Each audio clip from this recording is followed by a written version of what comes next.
Today's an important day. Not only do we have our elections, we also have some of our partners present. So I would like to first of all welcome Stefan from IVSA and Gail and Christopher from IVSA.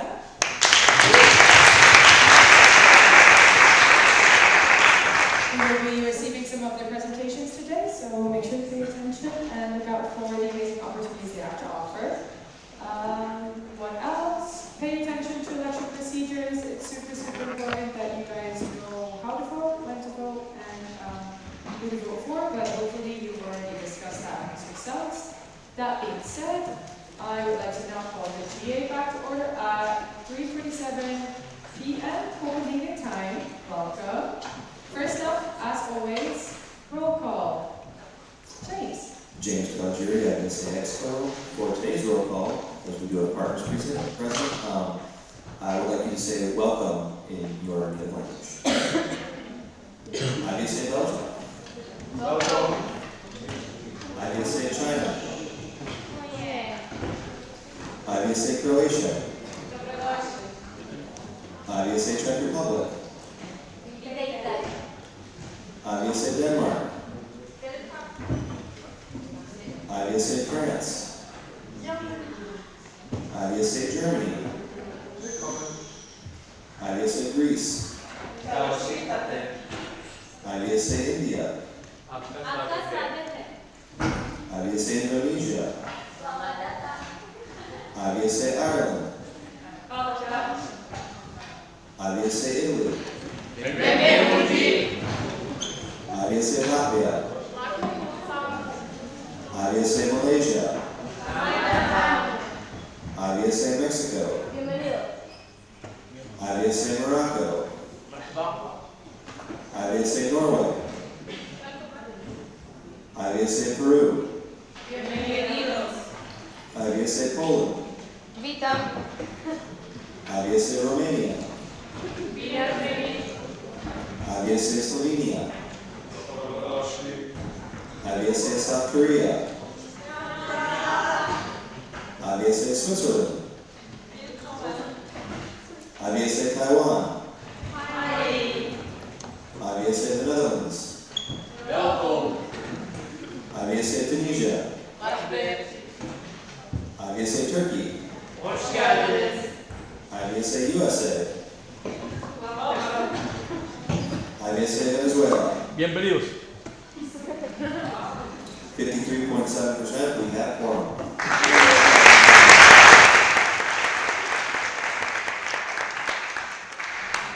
All right, up next, nominations for 74th IVSA Congress. I always have hope. Ooh, Ohana. Guys, something is happening. It's happening. I think this is not Mohana Marathi, IVSA India, bidding number 53. It is my great honor to nominate IVSA China for the 74th IVSA Congress.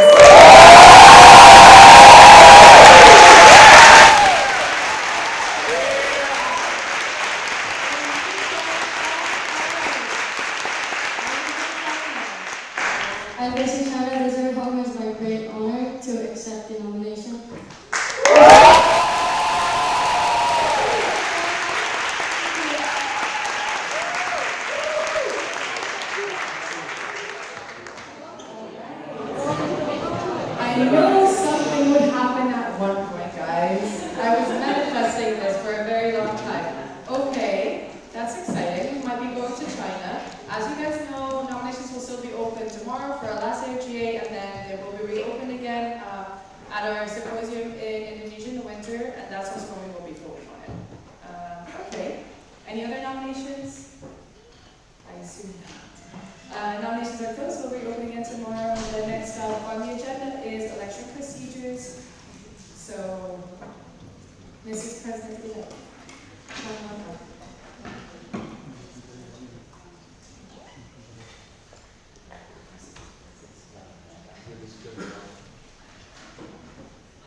Hey? Oh, that works. Hello everyone, welcome to IVSA Expo. So I will repeat the election procedures again today. We are doing it the similar way as we tried it yesterday. But just to go once again through it. So we are voting on Expo chairs, regional representatives, and for symposium we are not voting, but it is a preferential voting, and for trust and secretaries it is plurality at large voting. It is electronic and it is secret the same way it was yesterday.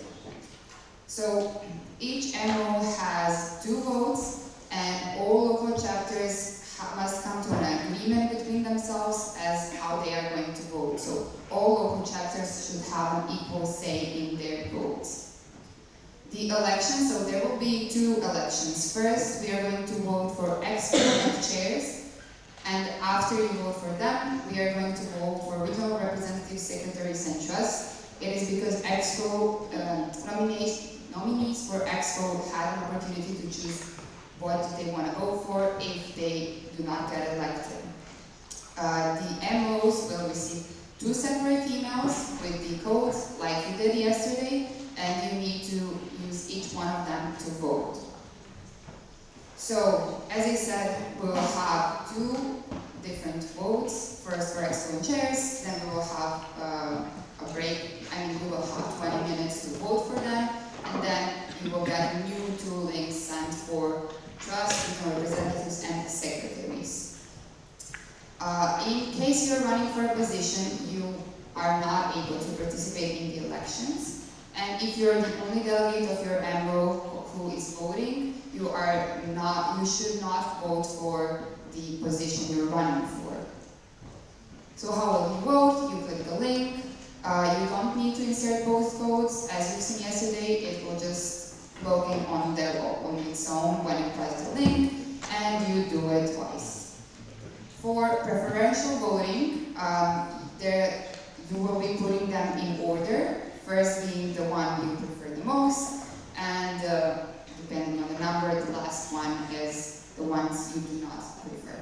We are not voting against anybody, it is you are voting for somebody. The same thing is so for plurality at large. So you click on the box, write to the name of a candidate you want to vote for, and you cannot vote against candidate, but you can abstain from voting. In both options, you can abstain from voting. For multiple choice, you will have an option to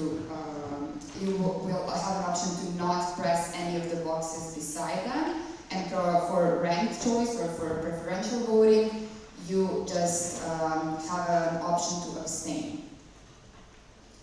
So how to avoid invalid votes? I hope you paid attention to this presentation. Double check if you use the correct code. Check if that you don't click on the same link twice, because it won't let you vote. So check this this part, and make sure that you do not press the same code twice.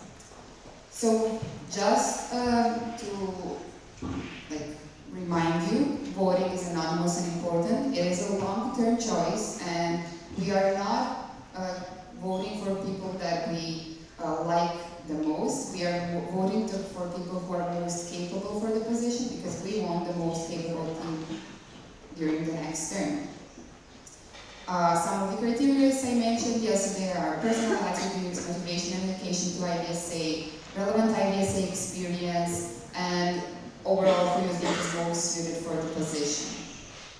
Keep in mind that I hope you all discussed nominees yesterday, and it should be your decision, or meaning decision of your MO.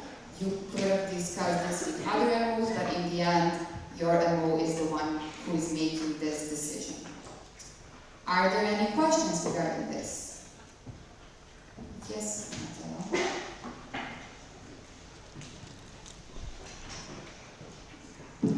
Matteo Carnevale, IVSA history, building number 66. Can you please clarify how many people, for the plurality at large, how many people can be chosen for the secretariats and the trust? Yes, I'm sorry. So for the secretaries, it can be chosen up to 12 people, and for trust, it can be 6, it means that you can pick any number, like you can click next to the any number from 0 to 12 in secretary's case and 0 to 6 in the trust case. If you press 0, you abstain from the vote. You can press smaller amount of smaller number, but you cannot go over it. And it's already set in a way that you cannot, even if you want to, it's not going to be, you will not be able to press more than the certain number that is given. Yes,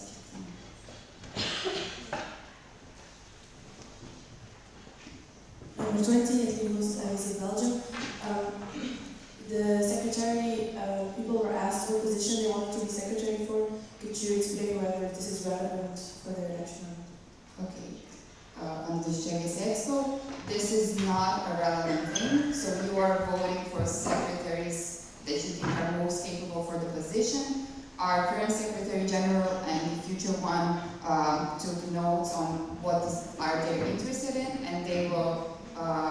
They are going to decide how we are going to separate secretaries. This is just to take into account on what they are most interested in, and for them in the future to work with a position they like the most. But it is not a criteria you should take into account when voting for secretaries. Any other question? Okay, so you will get an email now, and you can start your vote. Thank you.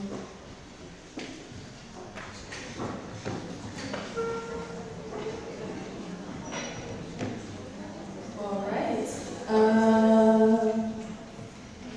Good luck. You've already discussed who to vote for, so please, if you're the person with the phone, make sure you don't still use your own opinion, but you're listening to whatever the people want from your country. Do it silently.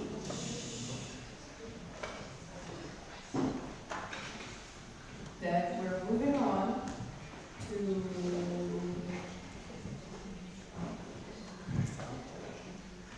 I can read Portuguese now. We're going on to GA 1 onwards. Wonderful. Then up next on the agenda point is action point 34. The chair will now present a motion to table agenda point 34. Julia.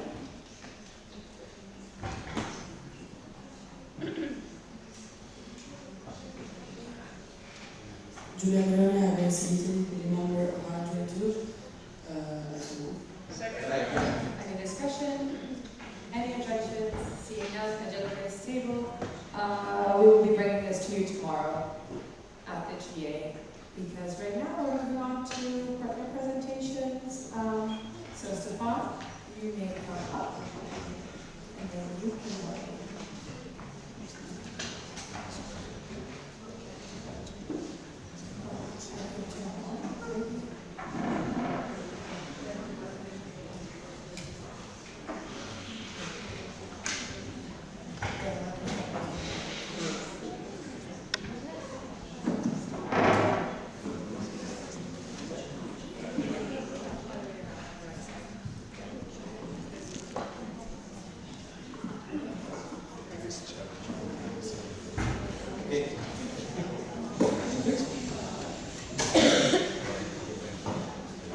Good afternoon, everyone.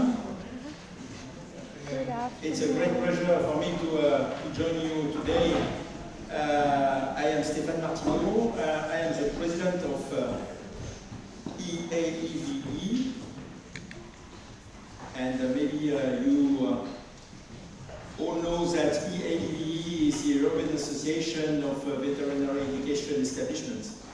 We are more than 120 members, mainly in Europe, which is considered at large, including, for example, Turkey, Switzerland, and so on. But since many years now, we also are happy to have members from outside Europe. We have members from Japan, we have members from Ukraine. We are happy to work to host some members in the future in Indonesia, in Brazil, and so on. So, yes, we are working widely, and our mission is to try to reinforce the quality in vet education. For that, we are managing an accreditation system that is based on the standards, and I will come back in a minute on this. And in self-evaluation for each member establishment and visitation on experts. And this is where it's very important that you students from IVSA, but also from outside IVSA, be part of this evaluation. So I will give you some update on our work and give you some highlights on our activities. The first important point is that as an accreditation agency, we are ourselves also evaluated to ensure that we are working under quality insurance. So there is a European National Quality Insurance Agency which is evaluating all the QA agencies for higher education. So this accreditation was renewed recently, and from all the points that the experts mentioned, the relationship we have between IVE and IVSA, the very important implication of students in the visitation teams are really were seen really commendable by the experts, and really it's important for us to rely on it. I know that you received a lot of information about this visitation, about how to be part of the expert team, but I would like to take this opportunity to reinforce the fact that it is very important for us that many of you apply to be experts. It's very, very useful for everyone, for the IVE, but also for yourself and also for all the establishments. So please, if you have some questions, do not hesitate to ask to myself or to any of your colleagues that already take place, but keep in mind that it is a crucial point. Another important point this year was the renewal of our standard operating procedure. We have all our standards in SOP. You can find it in our website. And the new version 2023 was adopted both by FVE and IVE because we are working on this process together with FVE. And once again, it was really good to have the feedback from the stakeholders and from IVSA especially. There was many clarification in the new SOP version, and those clarifications are quite important for vet education. This is clarification about core clinical training. In a lot of establishments, there is a sort of mix-up between core clinical training, extramural practice, and so on. So this is now clearly explained.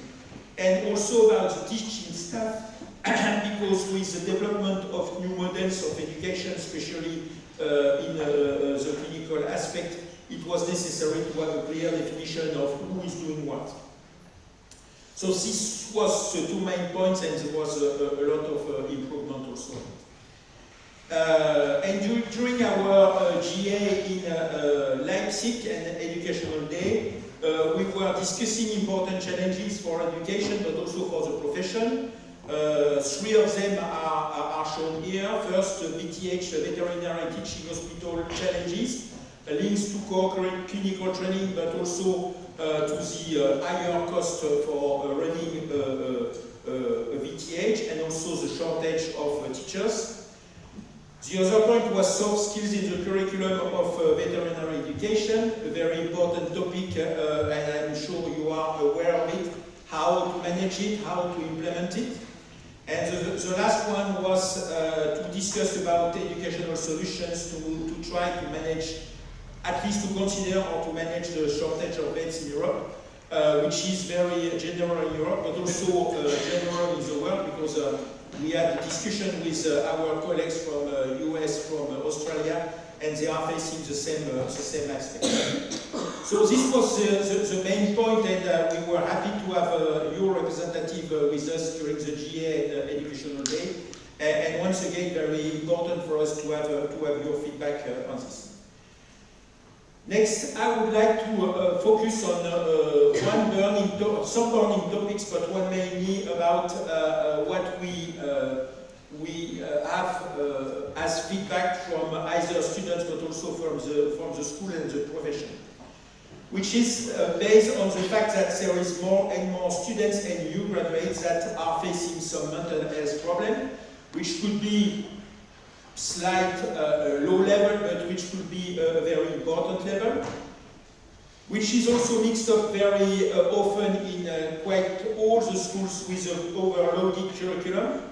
And you should be surprised to hear that when we went through the revision of our standard operating procedures and our standards, there was a lot of requests from different parts of the vet profession to increase the knowledge and the competencies that should be taught in schools. And we made the position that there was no way to overload more than it is up to now the curriculum. So we made the decision not to change any part of the curriculum if we are not able to withdraw some points. Which means that the day one competencies were not changed yet, but we should continue to work on it because overloaded curriculum is a fact, and I'm sure you are well aware of it. And the last point that are really increasing us as a profession is the increasing number of recently qualified vets that are leaving the profession very early. Everywhere in the world there is a high level of numbers of new graduates after 1, 2, 3 years of practice that are going out from the profession. It's quite complicated to really know what they are doing after, but for sure there is something to consider there. We discussed this during different meetings together with FBE, with IVSA, with the IVSA, the specialists. And from our perspective at EVE, we think that there is some issue about the day one competencies. Because it is not so clear if the day one competencies, what we call day one competencies, are really clearly understood from the BIS, how the teachers are considering those day one competencies, are considered by the profession, because it's not so sure that the profession really is aware of what should be the request for a new graduate, but also not so sure that it is clearly understood by students themselves. And we also need to have the implementation of those day one competencies in the annex of the EU directive, because you should have in mind that in Europe we are relying on the EU directive, and this EU directive didn't give any day one competencies, it just relied on disciplines, which is a very old-fashioned to manage it, but it's another story and we are working on it also. So, I would like to focus on day one competencies and to open discussion with you, because it's very important to have your feedback from this. What we call day one competencies, I'm sure you are all aware of it, is the very first level provided to a graduate vet, allowing to practice. So you just be graduate and then you are allowed to practice. You are, by being graduate, you are certified that you are obtained the day one competencies. It should be the minimum, limited to the minimum level of competencies for all graduate students. So it's not threshold, could be different from different establishments, but there is a minimum level.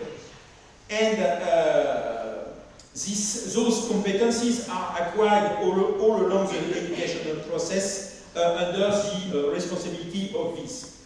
They are validated by graduation, and this is a very important part, this should be further developed during the professional life by experience, long life learning, and continuous education. And this point that should be clarified to everybody, and especially to the profession.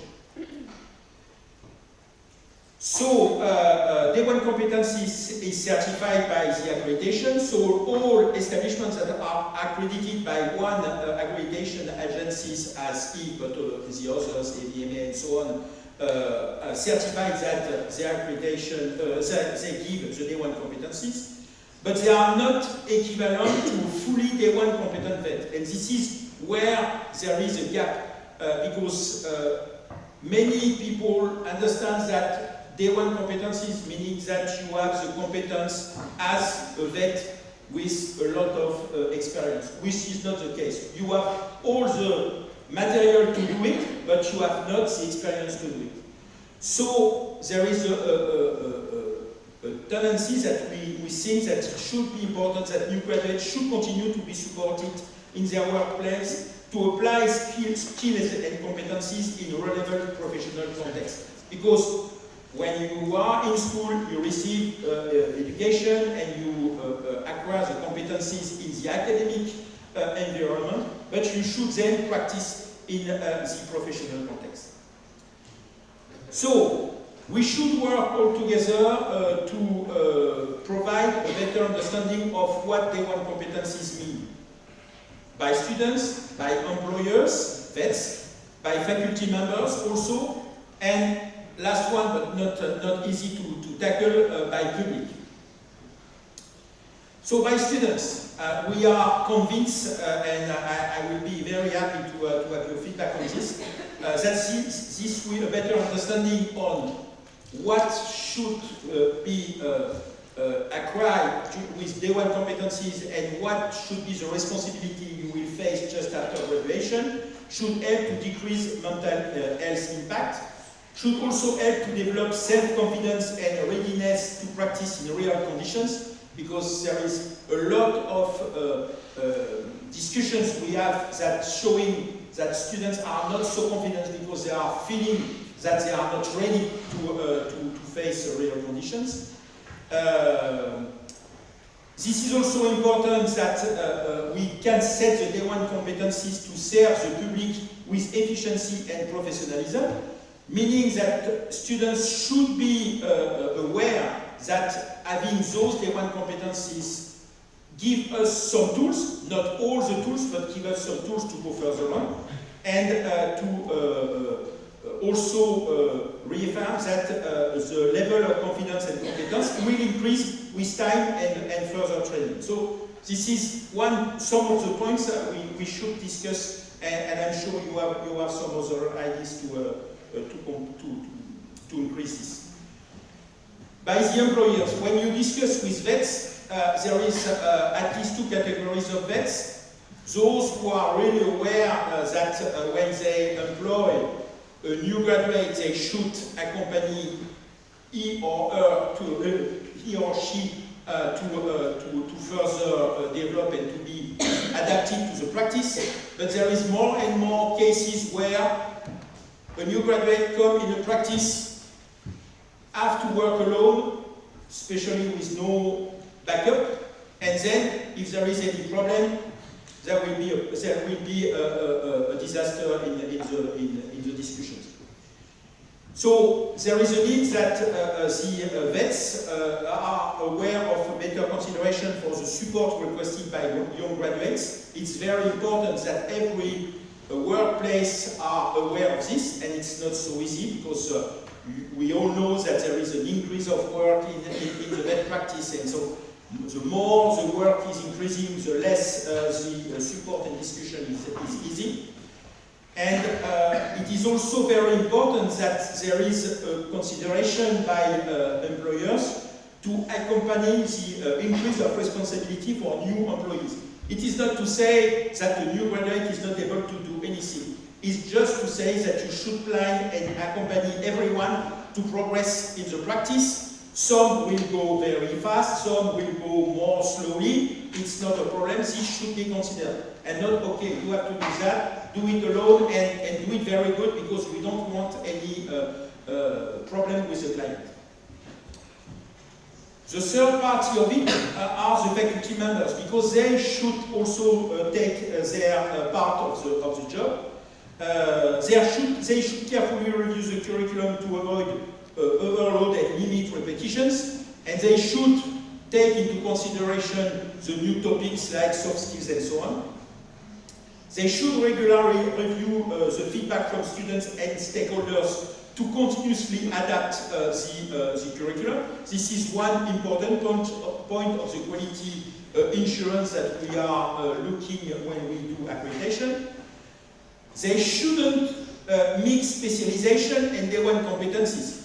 What is one issue in vet schools that there is a lot of specialists in vet schools, and I'm sure you are all in relation with them, and being specialists, they have a tendency to include some specialist part of education in basic education, which is not possible and which make things even more difficult.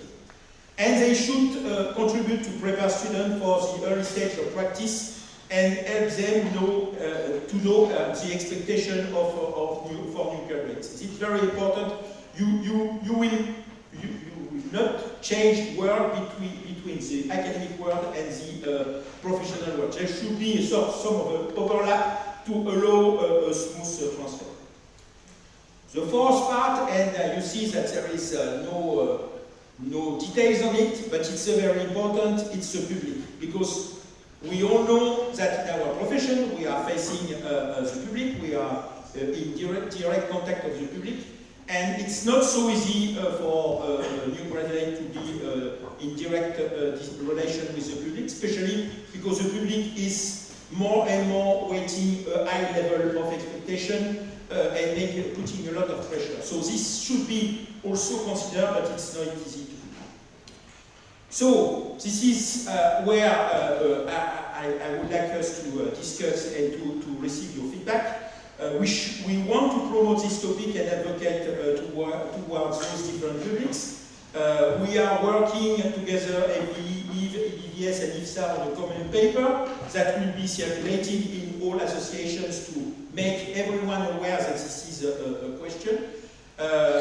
We would like to add some testimonials from each participant, because very often when you open this box, a lot of people say, oh, it's just stories, but there is no real example. So we need testimonials on this, and we should open discussion in each group, but also between groups to try to find a solution and to update this. So I'm here today, and I think it's very important to receive your feedback, to receive your feelings, your ideas. We will not solve the problem today, but it's important because this is on the table.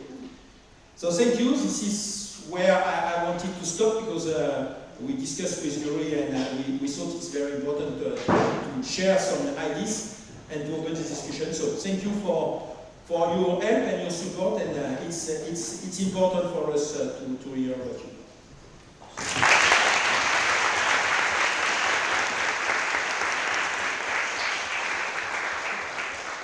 Thank you, Stefan, for that wonderful presentation on EDE.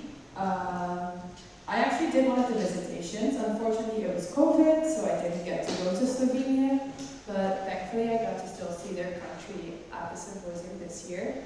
To all Europeans, I highly recommend applying for the visitations. It's a really great opportunity to just go out there, visit a new school, see what it's like, and then also just see what are these criteria that we look for in education, in our education establishments. So definitely go look it up. Are there any questions from the floor for Stefan? Yuri.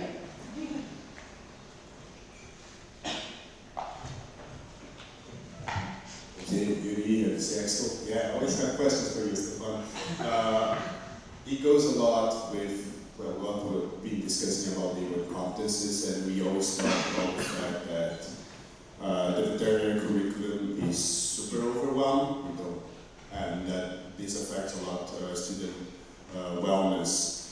However, quite often when we go to the forums of discussions, we are always mentioning about adding more things to it, and I guess, especially this year, participating in a lot of them where the topic about veterinary should have more focus, more emphasis also in the part of the environment, which is quite often an area that we don't study much, don't focus much, even though our profession has a huge impact on this. So my question is, how can we balance, at the same time, make this better for the students, so that they don't burn out, but still follow up with the increasing needs that they have for us to be updated with the market and with the problems that our society has. Yeah, very good question, Yuri, and thank you for it, because I think it's a crucial point. The problem is that we are in transition.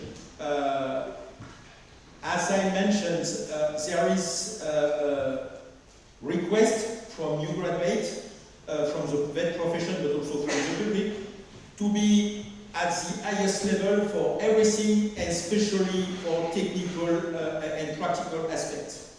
And you know better than me that there is a lot of opportunities to receive the education. The problem is that in the schools, based on the past, the tradition and the way to teach is to try to push knowledge and skills to students, and as the level of knowledge in vet practice is increasing, there is an increase in the curriculum. As I told you, we decided not to change the day one competencies, meaning that we didn't want to increase anything.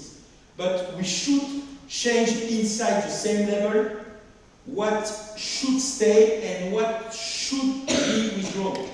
Don't mean that it is not important, but means that there is other way to be able to take this into consideration. Because if we want to introduce soft skills, if we want to introduce environmental matters, if we want to introduce what else, there is so many important topics where the profession should be present. We shouldn't be at the highest level for orthopedic, at the highest level for reproduction, at the highest level for anything. So we should make a change, and it is not so easy, because it's like falling in a big hole and you don't know where you are. But this is really where we should go, and this is why I think we should open the discussion on it, because it will take time, but if we don't put this on the table, in 10 years it will be the same. So, sorry, I'm not the solution, but I think we should work together on it. Thank you. Trinity.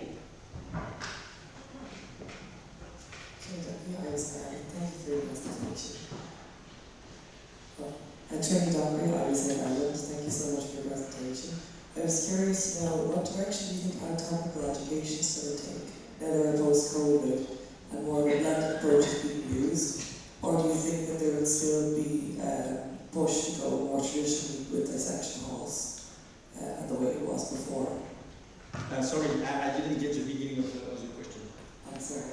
And now that we're post-COVID, Yeah. what direction do you think anatomical education is going to go? Do you think we'll continue the traditional approach with dissection halls and push that as the gold standard, or do you think that there'll be more of a push for a blended approach and more of it to be online or by other ways maybe? This is exactly a very good example where everyone knows that we can change, but it is quite frightening to change.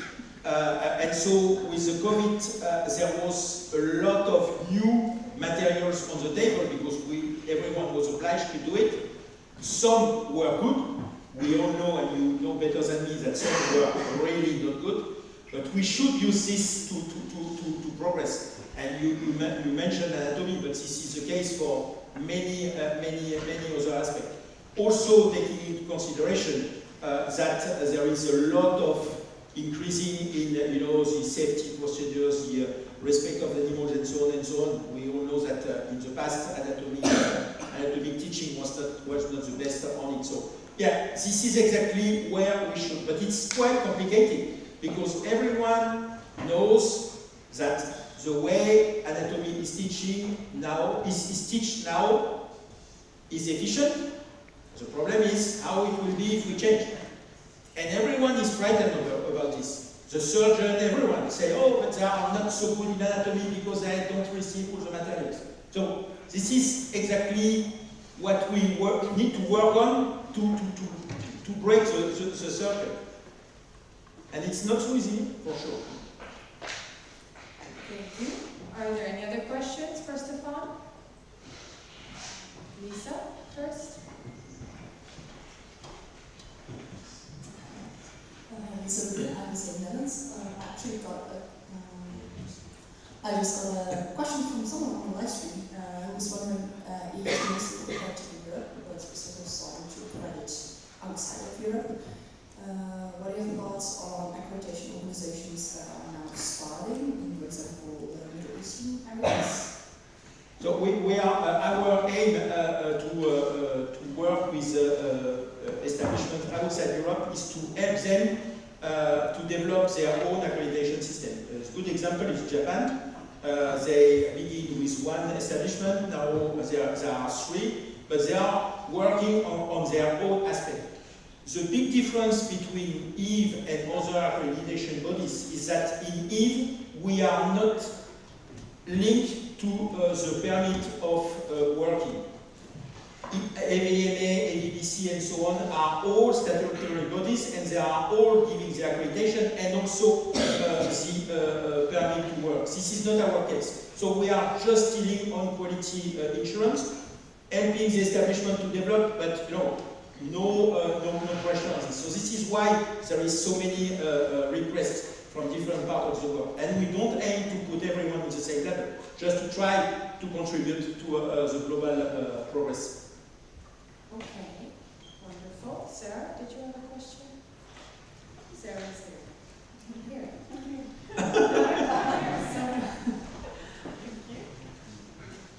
Hi, I'm Sarah. I'm also from the Netherlands, and we study in Utrecht, and I think we're quite lucky about the fact that we actually get some lessons in soft skills, wellness, and that's also really nice, but we kind of joke about it there at university, because then we go into the clinic and we go to our clinical rotation, and there's no room for such stuff. We work long hours, but all the veterinarians around us work even longer hours. I'm talking, they go home at 8 or 9, they get called for an operation, the next morning we see them 7:30 at the rounds. So I think there's also, it's nice that we can teach about them. In our studies we cannot always implement them, and we have no role models who shows us how it can be done. So I think maybe there's, I guess you have to start somewhere, but there's a missing link between what we are being told. I know that I should take care of my wellness, I know that I should get some free time, but if the system is not really allowing me to, if I want to be part of that system as it is now, I think that's also a point of, that's even outside of our lessons. It's just a reality for now.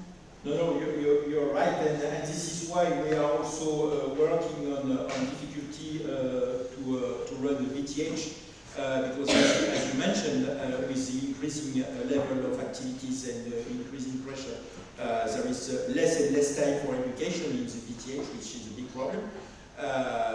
But this is also one reason why I told you that it is also for the faculty members to take into consideration that they should be part of the explanation of what day one competencies are and so on.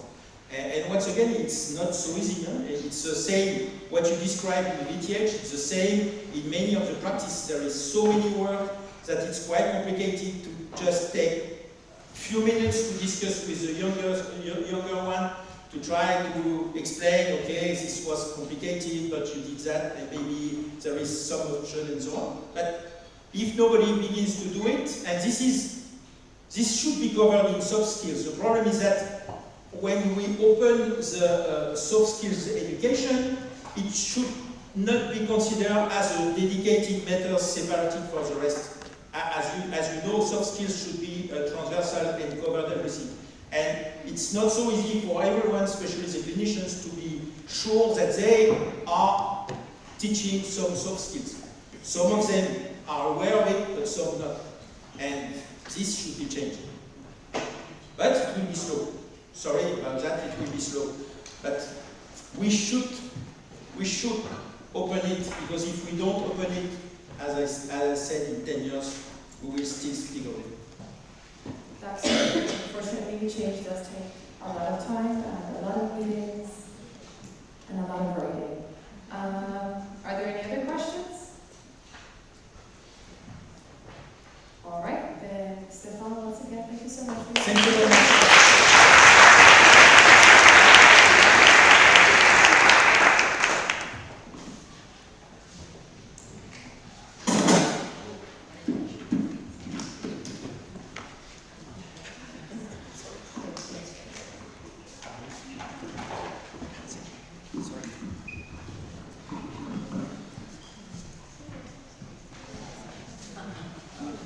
That's my job.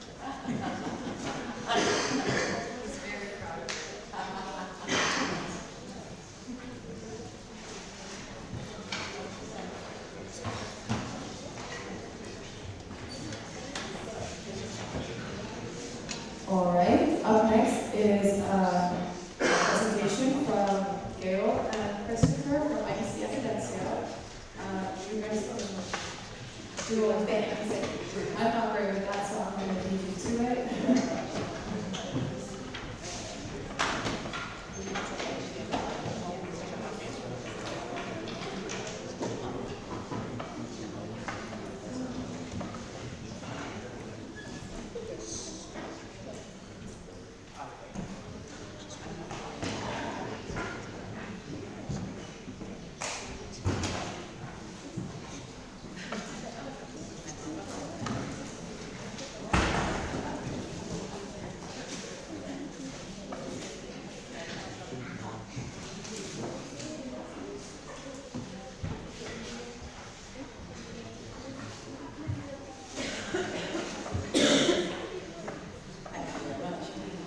Very much, and it's really great to be here and talk to you. So I've been given the... Oh, that's okay.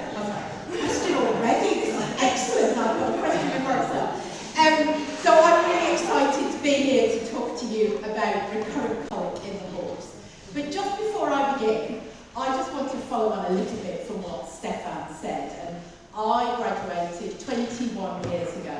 And I've loved every single day of being a veterinary surgeon. And some of those days have been long, and some of them have been tough, but I would do it all again. And I just want to say it's a fantastic job that you're going into, and you need to make the most of it.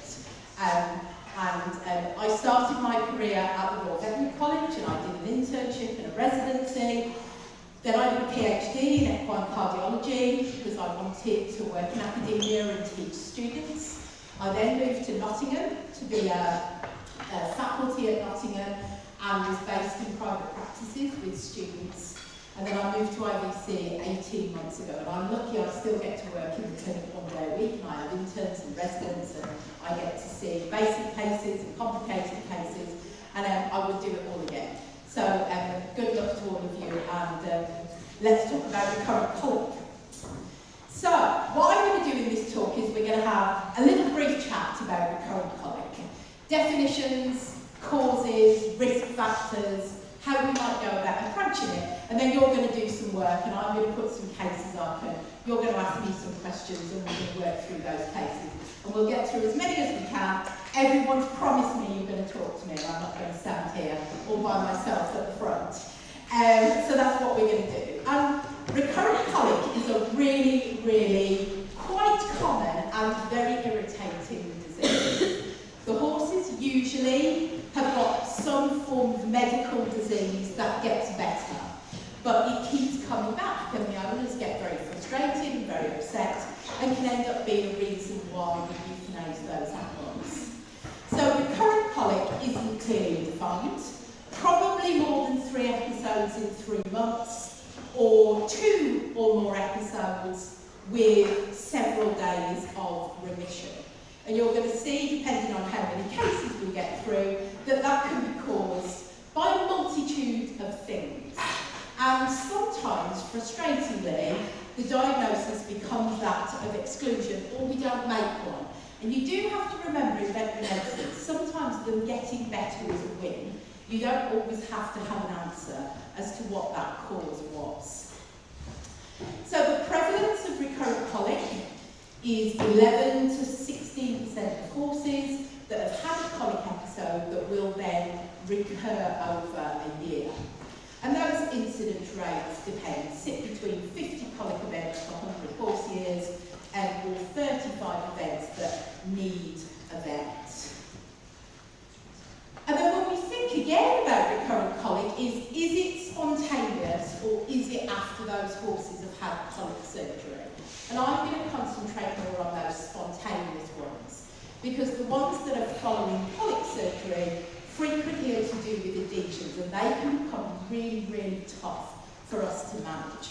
Anyway, you can all read, because you're all intelligent, driven individuals, and I'll send these slides through to one of you so you can have them afterwards.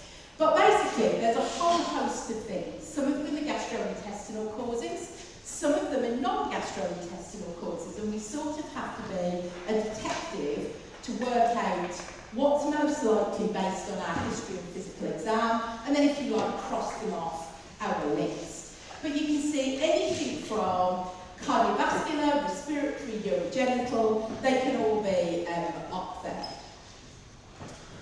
And then we move to risk factors, which in an international audience is really tough, because it's going to depend a little bit on geographic locale and a little bit on specific cases. But risk factors we've identified, none of these I'm sure will surprise you.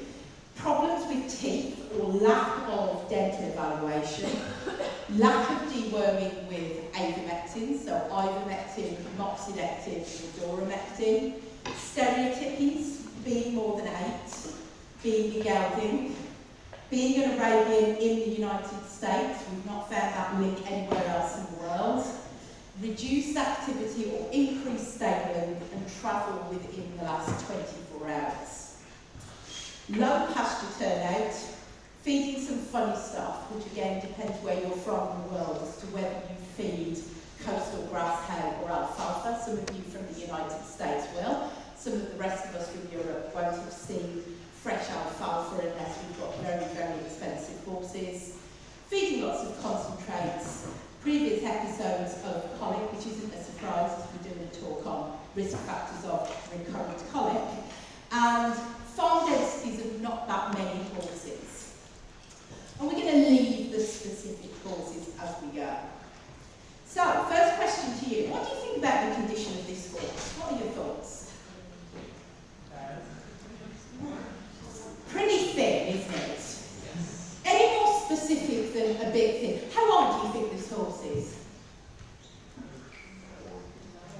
Okay, we've got four at the front. Any moves on 4? Teens. Any moves on teens? I would say More than 10. Okay. And the point is, actually, the gentleman at the front was pretty close, but if that horse had puddled into my exam room, I might have looked at that horse and thought, it might not be so bad if the horse is 25, but it really doesn't look great, does it, if it should be a horse in its prime. So where's it lost weight? I think it's muscles. It's muscles. So it's lost the apaxial muscles, so the muscles over the back. You can't see that, but you will be able to in a moment. So it's lost muscle over its back and over its gluteal muscles and the muscles over its neck. What do you think you'd think if you saw that horse? Say again? Okay, so it's not been eating or not been absorbing. Yeah, really good. It could have been overworked. Yeah? I mean, that horse would walk into my exam room and I'd be like, I think that horse has got badness. And you can define badness however you like, but we'll go with badness in this room as it's got neoplasia, it's got some form of very severe chronic disease. That horse is in a really bad way. And if the client then said to you, I've got a picture of this horse 7 days ago, and it looked really good, I'd be then even more concerned. And then we might be looking for other things. But that horse looks really, really cool. So, to help you for when we get into the cases, my diagnostic approach to these cases, like I said, it's about being a detective. So, history, and I'm really, really particular about what I ask about history in these cases. I love seeing animals on their farms because owners lie to you or mistruths, whereas they come into the hospital and they can sort of tell you whatever they like. It's really great if you can get into the barns or onto the farm. Clinical exam and dental examination, basic blood work, so lactate, acute phase proteins such as serum amyloid A. I don't find haematology actually that helpful. If I've got budget cases, it'll be the first thing that I ditch from a workup. Biochemistries can obviously be really good. And then other lab tests. So we might want to take peritoneal fluid if we're thinking about GI stuff. And then we're going to want to move into other things. Now, some of this stuff is going to really help guide us. Is this GI? Does it look like it's something else? I missed physical exam again, obviously that comes into it too. And then we can start thinking about other stuff we might do. So, abdominal ultrasonography, imaging of other non-GI body systems. We might use ultrasound, we might use X-ray, we might use endoscopy. If it's cardiac, we might need an ECG. Gastric disease is commonly cited as a reason for both recurrent colic and weight loss. But in fact, unless it's very, very severe, and those horses either have signs immediately after eating or don't want to eat at all, it's unlikely it will be that bad. And there's always an exception to that rule. But horses that have got one little pinprick of a lesion on gastroscopy and everyone's like, brilliant, we've got our diagnosis. We haven't. That horse is going to be back in 3 to 4 weeks, still with the same problem. We're going to have to start all over again. And then the bits we can biopsy as medics without taking these horses to surgery, we can biopsy their rectums, that's pretty easy. We can biopsy their duodenums when they're starved and we've done gastroscopy. But the key I would say is you really need a great relationship with your pathologist. You understand reading horse samples, understand reading these little grab biopsies, which pathologists don't like. So that because they like nice big lumps of tissue that's full thickness, which we obviously can't do through an endoscope or when we're tucking bits of rectum in uterine biopsy forceps. So that's my approach. We're going to put some cases up.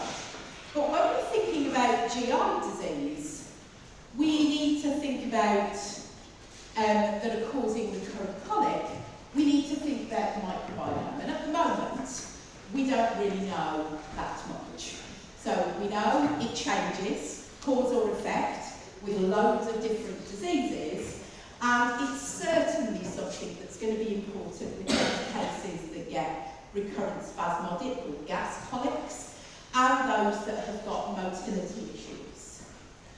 We know we can manipulate the diet and the microbiome, and I've been a big advocate for a really long time of using these sort of short fibre diets, easily digestible, so that if we do have motility problems or microbiome abnormalities, we might be able to manipulate them. Probiotics everyone loves, really easy to give, absolutely no evidence that they work in the horse. They probably don't have the right bacteria, they probably don't survive the gastric acid. So we need to think about whether that's a good use of our clients' money. We then move on to this enzyme-rich malt extract, and that's really helpful in horses you've got on high carbohydrate diets, because it's got maltase and amylase in, breaks that down in the small intestine, makes it easily digestible further on. And then obviously, if we haven't got a cause, other techniques we're going to need, make sure we deworm the horse appropriately, and then we might have to no horse should die without the benefit of steroids, and we might need steroids or other immunosuppressive agents. So, let's have a chat about some cases. So, we're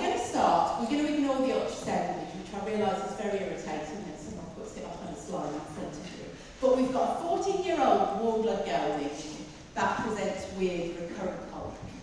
So what else do you want to know? When were last colic? Perfect. So the horse colic yesterday, the vet had come out, given the horse some flunixin and some buscopan, so an antispasmodic, and the colic had stopped. But the horse has had 3 episodes within the last 10 days. Anyone else? Some diet changes. Good question. So no diet changes, no change in stabling. The horse has been on a consistent diet, not brought in normal routine. Good question. Yeah. What does the horse eat? Yeah, good question. So it's on a hay-based diet and then gets a little bit of concentrate in a bucket twice a day. What's the water consumption? Good question. Water consumption is pretty normal. So this is a UK horse. It never gets that hot, a little bit like these times you've been in Denmark. And the water consumption has been pretty stable. Are any other horses in the location ill? Good question. No one else is sick. Vitals increases production. Say it to me again, sorry. Vitals increases production. Yeah, good question. So, I mean, I think that I would also want to know, has the horse lost weight? Because are we dealing with a recurrent colic and weight loss together, or are we just dealing with recurrent colic alone? And actually, the horse has lost a little bit of weight. As a vet, you look at it and think its body condition score 5 out of 9 and it's perfect. But the owner says the horse has lost weight. And physical examination now is totally normal. But the vet yesterday said that the horse had got slightly increased bulbarrhythmia on physical examination, but a normal heart rate. Is it still eating and drinking? Still eating and drinking, yeah. The horse has worm egg counts done every 3 months. It gets wormed with moxidectin, praziquantel in November, and its worm egg counts will be 0. So, you've brought it in. This lady has started us off doing something veterinary beyond our history, which is great. So we've done our physical exam. What else might you want to do? Some blood work maybe? Yeah, some blood work. So this horse got, I told you I don't love hematology biochemistry, full hematology anyway, but this horse's blood work was completely normal. Serum amyloid A was normal, fibrinogen was normal. Yes? Rectal exam. Good question. Rectal exam was normal. It's always irritating because they always want these horses investigated when they're not colicking. But when the vet looked at it 2 days ago and had rectal it, there was nothing on rectal exam. But yeah, really good question. Was this total digestive exam done, including the milk? Good question. So the dental exam was performed now, and the dental exam was normal. The horse had had a veterinary surgeon do its teeth actually about 8 weeks ago, and I always check. Yeah. Do an X-ray as well as ultrasound? So, tell us about why you want to X-ray. Because this is a real geographical thing, right? I guess you want to X-ray the GI tract, so it's going to work. So they prioritize the small intestinal first.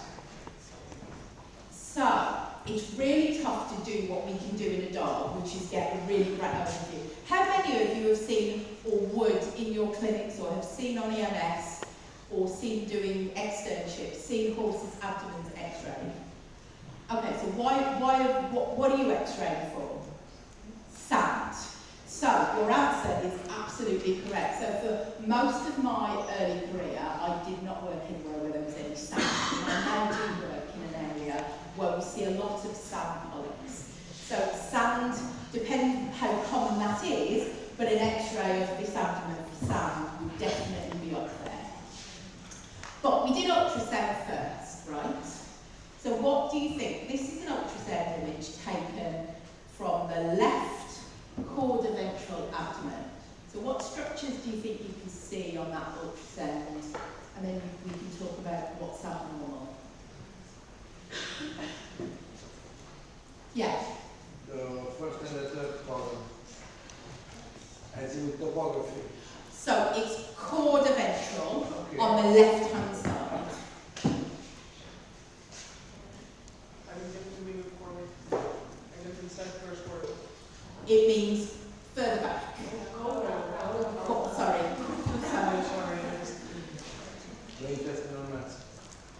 So we've got, yeah. So what's this structure here on ultrasound that we can see? Spleen. And then this, what part of the intestine is this here? Small intestine. Anyone for bonus points knows how thick small intestine should be normally. Doesn't matter if you're an elephant, a dog, a horse, a cow. 2 to 3 millimetres. Yeah, sorry.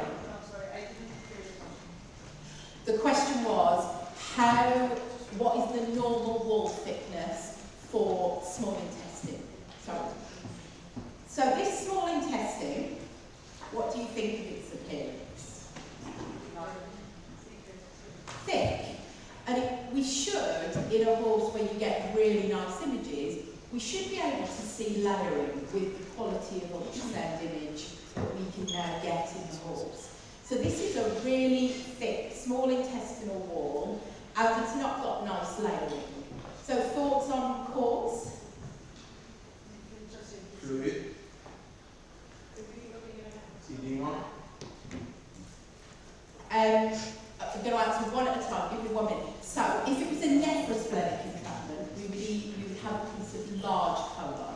So we know this is small intestine because it's quite small in diameter, and we can see the near and the far wall because it's got fluid in the centre. Whereas if this was a piece of colon, we wouldn't, I should be covered up. But we should be able to, that if we can see the spleen and the kidney, we've not got a nephrosplenic. But if we've got just that single layer, then we've been looking at large intestines. So causes of diseases that would cause thickening of the small intestine. Neoplasia. Any more specific, particular neoplasia we might be thinking of? Yeah. Various parts of the intestine, just a smaller one, or just the intestinal mass and also other abdominal organs, but it can't be really specific. That's all right. Does anyone, your description is perfect, and we're just missing the tumour type. Anyone got an idea? Tumour type that would affect that can affect the intestine or can affect other organs, as you pointed out. Lymphoma. So lymphoma is on our list, okay? Lymphoma, intestinal lymphoma, can occur in all ages. Anything else?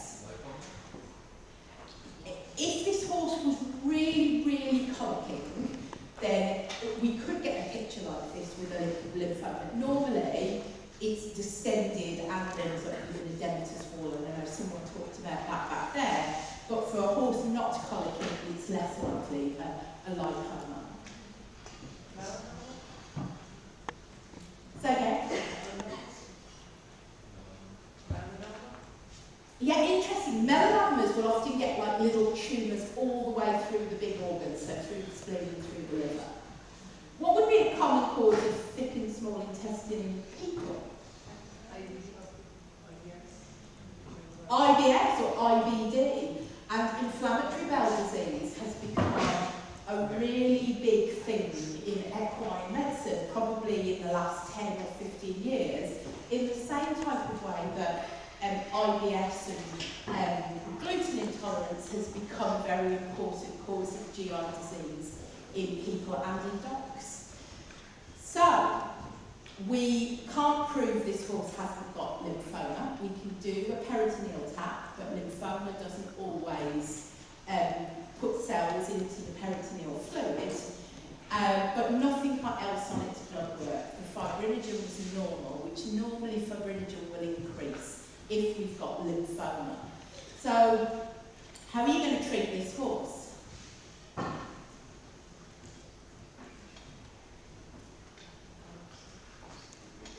So we could do a duodenal biopsy to try and get a diagnosis, couldn't we?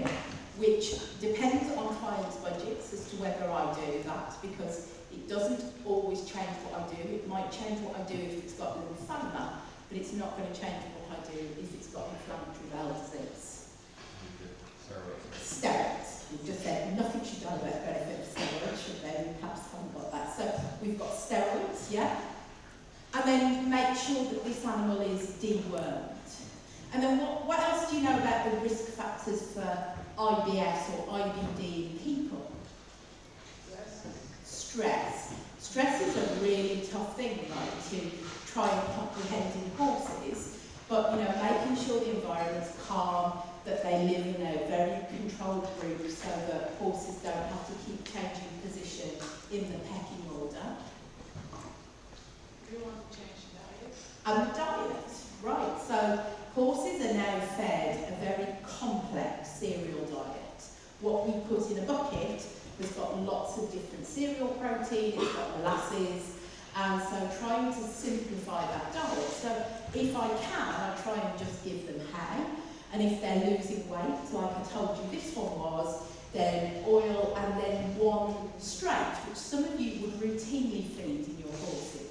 So oat or wheat or barley. So a straight would be a single cereal that you feed rather than trying to feed a complete diet, and then see if it improved.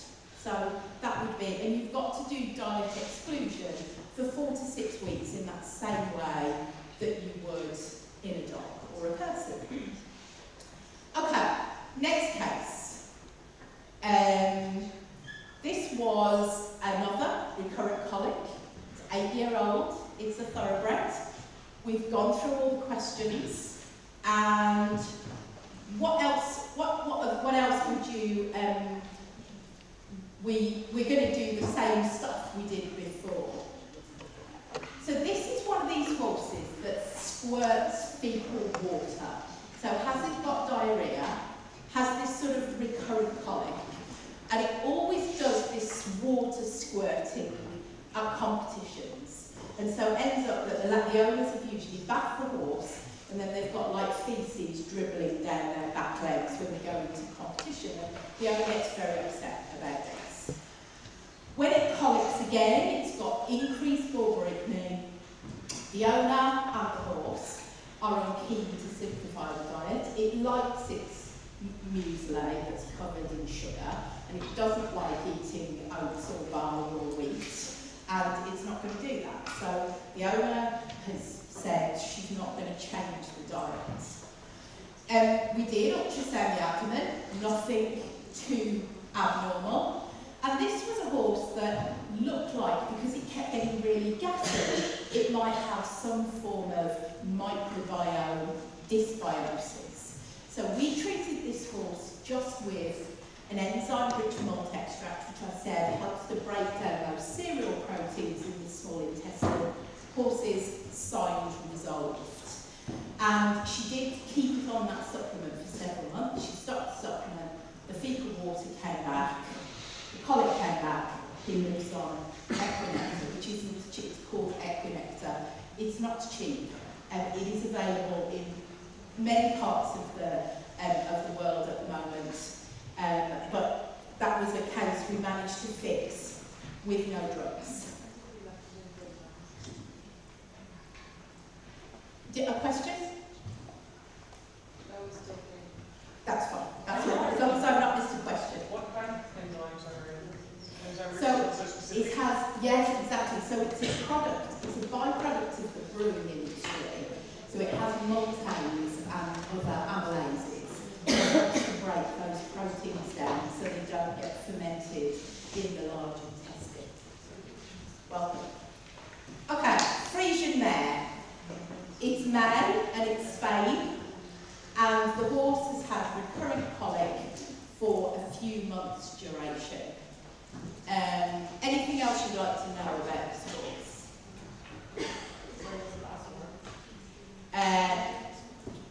Never, as far as they're aware. They've had it for 5 years, they've never worked it. Yeah.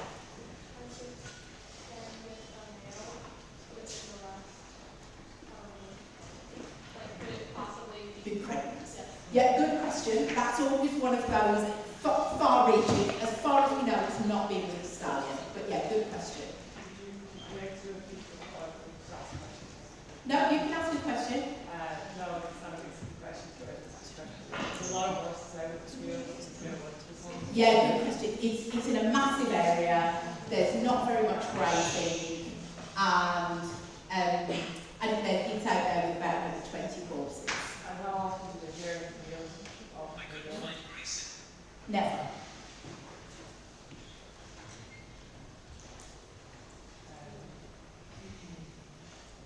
Is there a donkeys there as well? Or is No it- donkeys, just horses. There was a change in the stipulation, which was kept inside before, and now it's kept outside. Yeah, no, that's a good question. So no, it's been outside since around March, but they've not got very much grass. And maybe see if the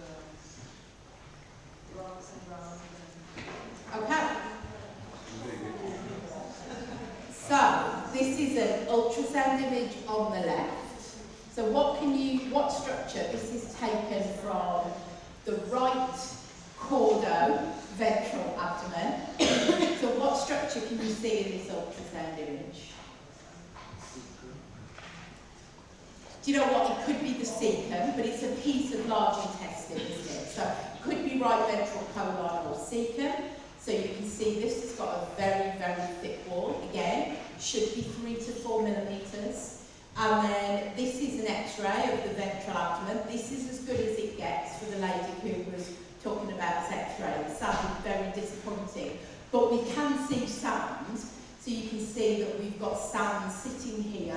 I mean, it often accumulates in the right dorsal colon that then sinks, but this is sand. Anyone know how we're going to treat a sand impaction? Psyllium and magnesium sulfate combined via nasogastric tube rather than fed in a bucket works really well. Okay. Right, we're going to look at the ultrasound image with this one. This was a 13-year-old thoroughbred gelding that had recurrent colic and weight loss. This is an image taken from the ventral abdomen on the left-hand side. So what do you think this might be of?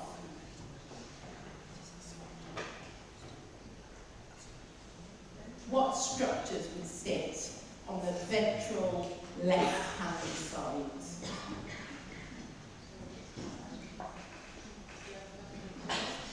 Left ventral colon.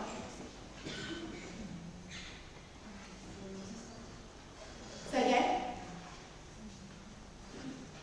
Words came from up there. What about solid structures might we get on that left-hand side ventrally? Liver, left over the liver and the spleen. And to be honest, I didn't know whether it was the left lobe of the liver or the spleen. I never like things that are lumpy and round when they look like this. So how might we work out what structure that is if we can't tell from ultrasound and work out what we might be dealing with? What can we do?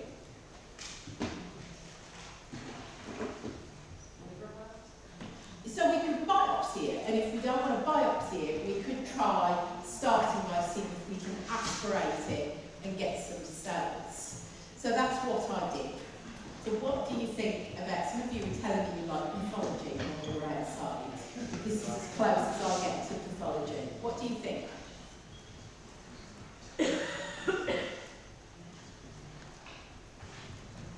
What cells do, so these are obviously red cells, they look a bit crappy and they're not very round, but these are red cells. And what do you think these structures here are? What sort of cells do you think they are?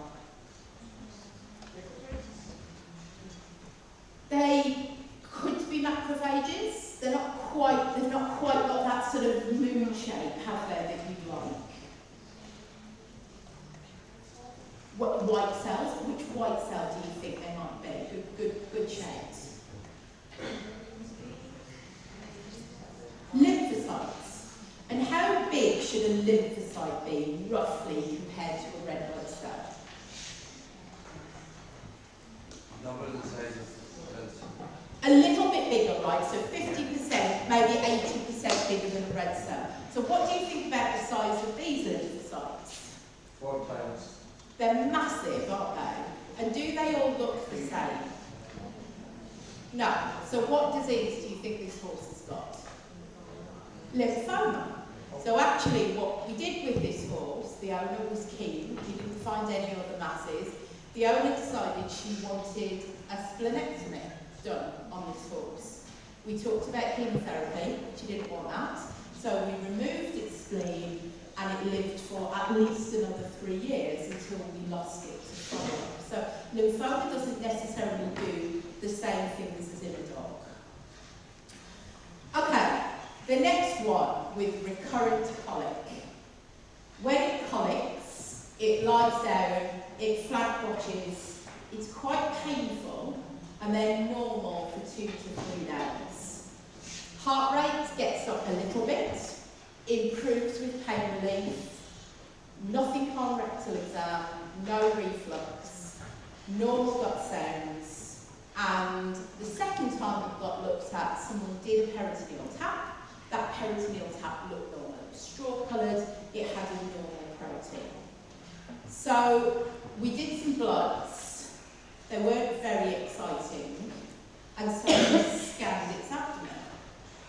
So this is an image taken from the right, let's say 10th intercostal space, so sort of the middle of the thorax on the side.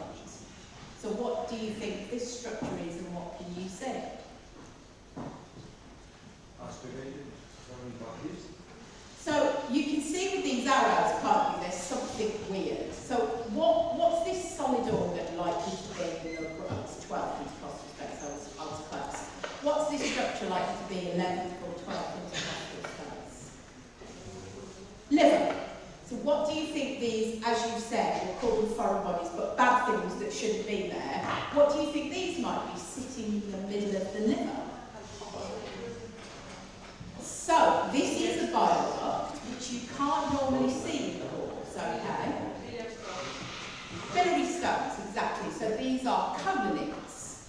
And colonites are, people get them, very painful, okay? So it fits quite well with this horse's, probably when it's passing one of these colonites, it's sore, and then when it's not passing it, it gets a bit better. Just be warned, these are some images that we call this starry skies in horse livers, and these are hepatic granulomas, and they are totally normal, okay? Or they can be totally normal. So, so we made an assumption, because horses don't have a gallbladder and they don't eat fatty foods and they don't drink alcohol like we do, that probably these were caused by an ascending cholangiohepatitis, so an infection going from the intestine up into the biliary tree. So we biopsied the liver to get some culture, and we treated it with some antibiotics because we cultured E. coli, and we can't really do lithotripsy where we smash the stones up very easily. The horse has usually got too much tissue between us and the stone for that to work that well.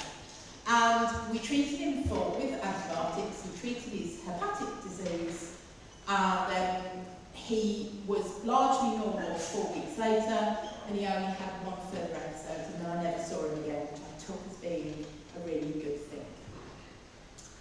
Okay, so in the case of time, I might have one or two more depending. So this is a stallion, 6-year-old stallion. Being raced as a 2- and 3-year-old as a flat race horse. Standing at stud for a year, keen to cover a mount the mares, but the minute he went to actually physically mount a mare, he broke out into sweat, started hiking, and stopped covering the mare. And on physical examination, he was normal except for a very mild right hind limb lameness. So what are you thinking about might be going on here? He's got something happening with his scrotum. So, for whatever reason, is it when he mounts, he gets a piece of small intestine, something like that, that's becoming infected. That's a good story. I got that on my story list as well for this case, absolutely. Okay, so the question is, does he have laminitis? So it's all right when he's doing that the minute he puts weight on. I mean, he probably wasn't quite lame enough for acute laminitis, but you can't say never. I mean, I was stuck as well, right? I mean, what is it that's going to trigger? I wondered if this was a psychological issue. Had he been kicked previously? Remember that horses have very long-term memories, and they have very poor short-term memories.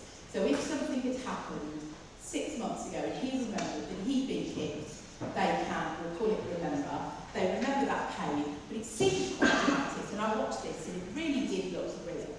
So this is on a rectal exam. I'm going to have to switch my pointer off in a minute. So this is the left internal iliac artery that we're scanning. So what do you think about that? How many arteries or how many blood vessels have you seen ultrasounded?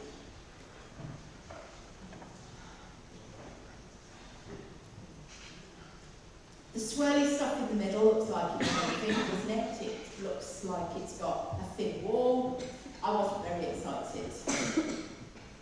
This is the right internal iliac artery, so who can tell me how that's different? A mass in the lumen. Really good, it's got a mass in the lumen. Shadowing. Yeah, it's got a mass. So if I just point this out here, really good. He's got a mass sitting here. What's likely to be a mass that's sitting in the lumen of an artery? Thrombus. Causes of thrombuses in blood vessels. Some of you might have seen this in your own countries. It's not that common at the moment in Europe. What causes the thrombus? Yeah. Could be endocarditis, or it could be the large strongyles. So we haven't got lots of problems with large strongyles in Europe, but I know in other parts of the world we have.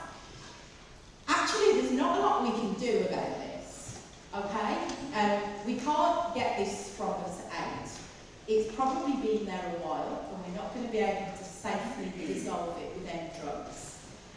So we managed him with some pain relief prior to covering, and that seemed to fix his problem, but he's probably ended up with like really bad pins and needles in that leg the minute that he starts to do stuff.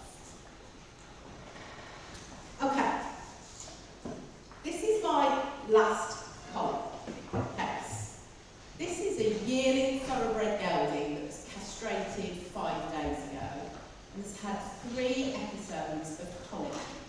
The first 2 episodes, the vet never got there, so that we have no examination findings. The third time that the vet went out, the heart rate was 100, respiratory rate was 16 breaths per minute, temperature was 37.8, normal vorborygmy, and then lactate, which is a measure of hypovolemia, it was increased a tiny bit, but not a lot. So, any thoughts? What might be causing this recurrent colic in this horse? So, some form of maybe a hernia that he's got, yeah, and it's intermittent, that would fit, and it's quite painful, good. What way of castration was done? It was done standing and a closed open technique used. Peritonitis. The only thing that's weird about the peritonitis, and that's why what everyone thought was, why wax and wane? Like, why suddenly get better? And why wasn't he sicker? Because he wasn't that sick when he was colicky. Yeah. But if it was peritonitis, it would have had increased temperature and other signs maybe of an infection. No? Horses do what they want in terms of infections and temperatures. So you would think, you're absolutely right, Suzanne, you would think he would be either pyrexic or have a low temperature, but horses can have normal temperatures and have infection, bacterial infections particularly, less commonly than viruses. Yeah, it's not had any pain relief, but we gave it some pain relief. Good question. Heart rate stayed at 100. Some kind of ischemia to that area? So we did a belly tap. Okay. So we did a belly tap. Belly tap was completely normal. And if we'd got ischemia or a twist in the intestine, we would have expected the gut sounds to have gone, and maybe the lactate to be higher. But you're right, that's certainly something to think about with such a high heart rate.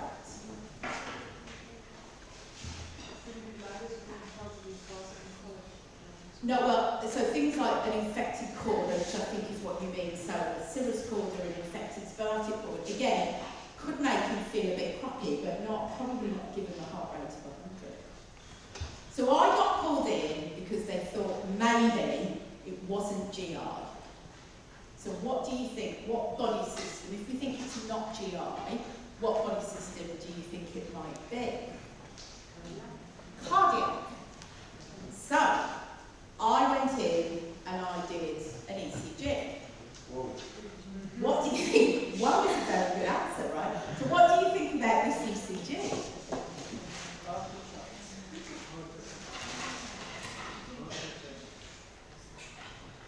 So what's the rhythm diagnosis on this ECG? Can anyone see any P waves? No. No P waves, okay? Do you think the complexes look wide and bizarre? No, and big? Yeah. Although in horses, depends where you put the electrodes as to how big they are. But they're about as wide and bizarre as horses get. So horses don't read the textbook either when they develop exercise. So this horse has got a rhythm, it's got no P waves, and has got, we'll call them wide and bizarre QRS complexes. So what do you think? What's your diagnosis? Very good. This is a ventricular tachycardia. So, I treated him with some magnesium. It did nothing. That's what it normally does in my hands, nothing. I then gave him some lidocaine bonuses, and he would go into sinus rhythm for a short while. Sinus tachycardia. His heart rate came down to about 50, and then he would go back into beta. So I was like, brilliant, I've fixed this horse. We're going to put this horse onto an infusion of lidocaine, because lidocaine has a really short half-life. So, put him onto a lidocaine infusion, very pleased with myself, went back into sinus rhythm. I went for a coffee, and I came back and he was dead. But the ECG was still on, and this was the ECG just before he went into ventricular fibrillation. So this is a particular type of ventricular tachycardia, and there'll be French people in the room who will be very upset about my pronunciation, but I had a torsade de pompe, and I'll let someone say that nicely who's from France. It's a particular type of ventricular tachycardia. And at post-mortem exam, he'd got fibrosis in his myocardium. Probably been there for a while. We couldn't see it on ultrasound. It will have definitely predated his castration. I'm surprised he ever responded to any drugs. So, to finish off, those are an example of some quite common gastrointestinal cases, some abdominal cases, but also some non-abdominal cases that can cause recurrent colic. And we just need to have a really consistent, logical approach. And as many of you did really well when we were going through those cases, really focusing on that detailed history and physical exam. And just to finish, because we were a sponsor, I just want to put a video, which I'm hoping I'm not going to deafen you all with, from our recent IVC Graduate Academy. So that's better than when I put it on earlier. So we have a Graduate Academy which is international. We have 8 countries that are within that, and we've got about 400, we've got probably 350 in our first year and about 250 in our second year. And we have a programme that we put together and try and make sure our graduates go into places, as Stefan talked about, where they're not left in sole charge and that they have some support. And there are pros and cons to corporate practice, which we won't get into today, but one of the pros of them is, if you do a local practice that doesn't suit you or you don't get the support you need, there are plenty more practices we can move you to. And this is just a video taken from our Grad Academy Congress, where we got everyone together We did some case discussions, a bit like we've just done here. We did some practicals, and we obviously had a party, which we talked about with many of you earlier. The importance of having a party and networking, really getting to know people. So I just wanted to, to say, when you're looking for those jobs, really think about what it is that you need. What do you need clinically? What do you need professionally? Those professional or soft skills, and where do you think you can get that support? And with that, I'll take any questions or comments. This is my email address. I spoke to several of you as I was during the afternoon. It was great to meet you all, and I would really love to connect with people, particularly who want to talk to me about career pathways for vets and what we can do to make sure that your expectations match a bit more what reality is. And on that, any questions you've got? Otherwise I can come back over. Thank you, Gil, for that wonderful presentation.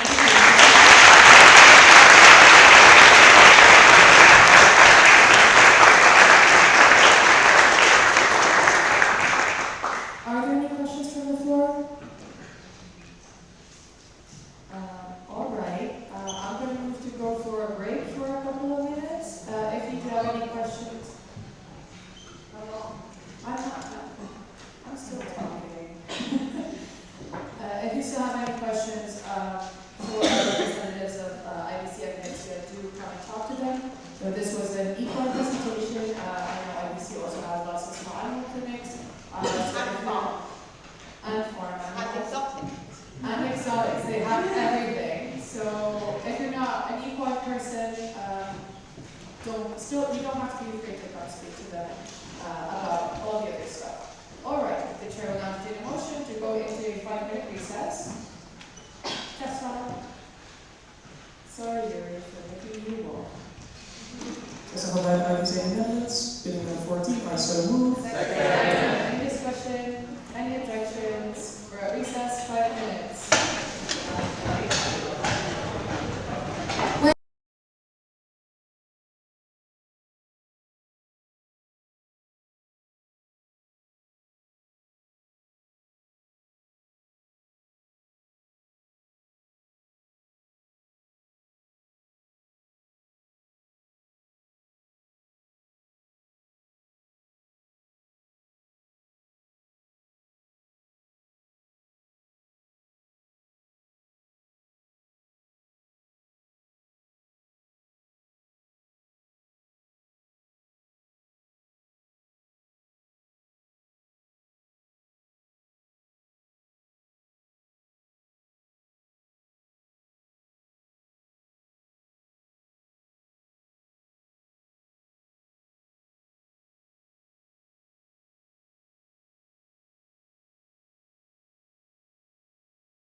do so while you're seated. Italy.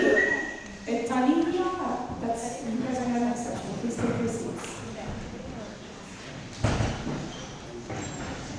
All right. I'm calling the GA back to order at 5:38 p.m. Copenhagen time. Just so you guys know, we granted about half an hour of extra GA time, so we will be trying to go till 6:30 before we get to dinner. At least for some of our Southern European countries, that is closer to dinner time than 5 days. So let's look at it from the positive side. That being said, the chair will now take a motion to table agenda point 37, election results. No, that's not how it works.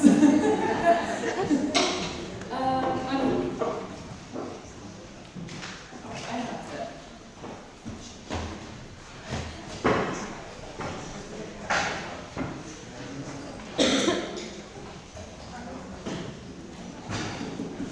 Anouk van Alphen, IVSA Switzerland, bidding number 49, I so move. Any discussion? Any objections? Agenda point is tabled. All right, moving on. Point 38, OC Manual Task Force and History Task Force, both of which, History Project Task Force, both of which will be presented by our trustee, IVSA. Hello again, Lisa Durer, IVSA Netherlands. First up, OC Manual. Can I get my slides?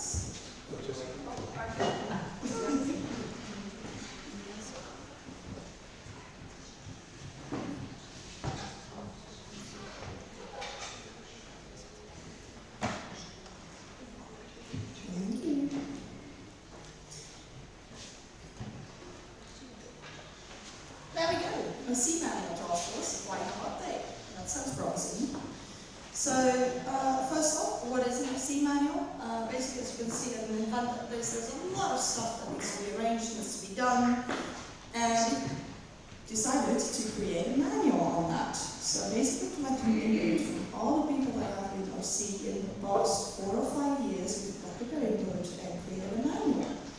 Stuff that's included is how to create an organizing committee, how to set up programs, set up external relations and fundraising, as well as setting up additional programs, and what we're talking about events, and here are some pictures which some people you might recognize from previous events. And this process has now been completed, so the task force is finished. And Debo would like to advise EXCO to thereby terminate this task force as our job is done.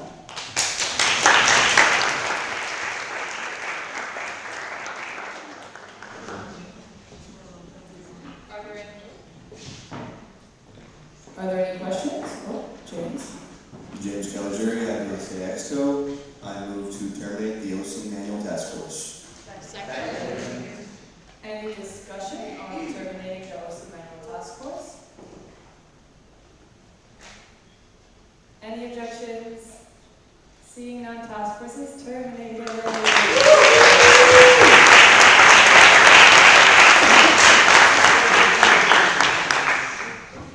You guys have no idea how long we've been waiting for this. This thing was 4 or 5 years.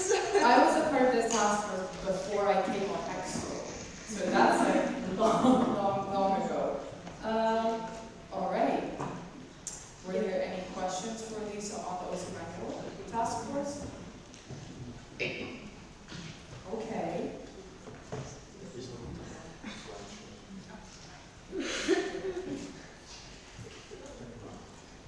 As you can see, I'm old. I'm slow with technology. Next up, I was a history project. So I've been talking about that a few times now in GA already. I'm doing this right now together with Susanna and also Mehdi, who's not here right now. So I'm going to tell you a bit more about that now. So the IVSA History Project officially started in 2012 with the idea to create a manual on how to archive basically all documents. So what we did is collected digital and physical documents from the early history of IVSA from 1953 when we started until now.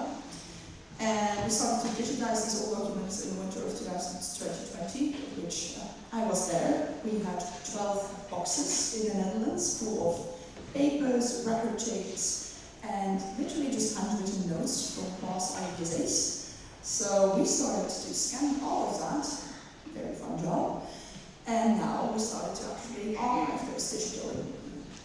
And right now, IVSA is officially 70 years old.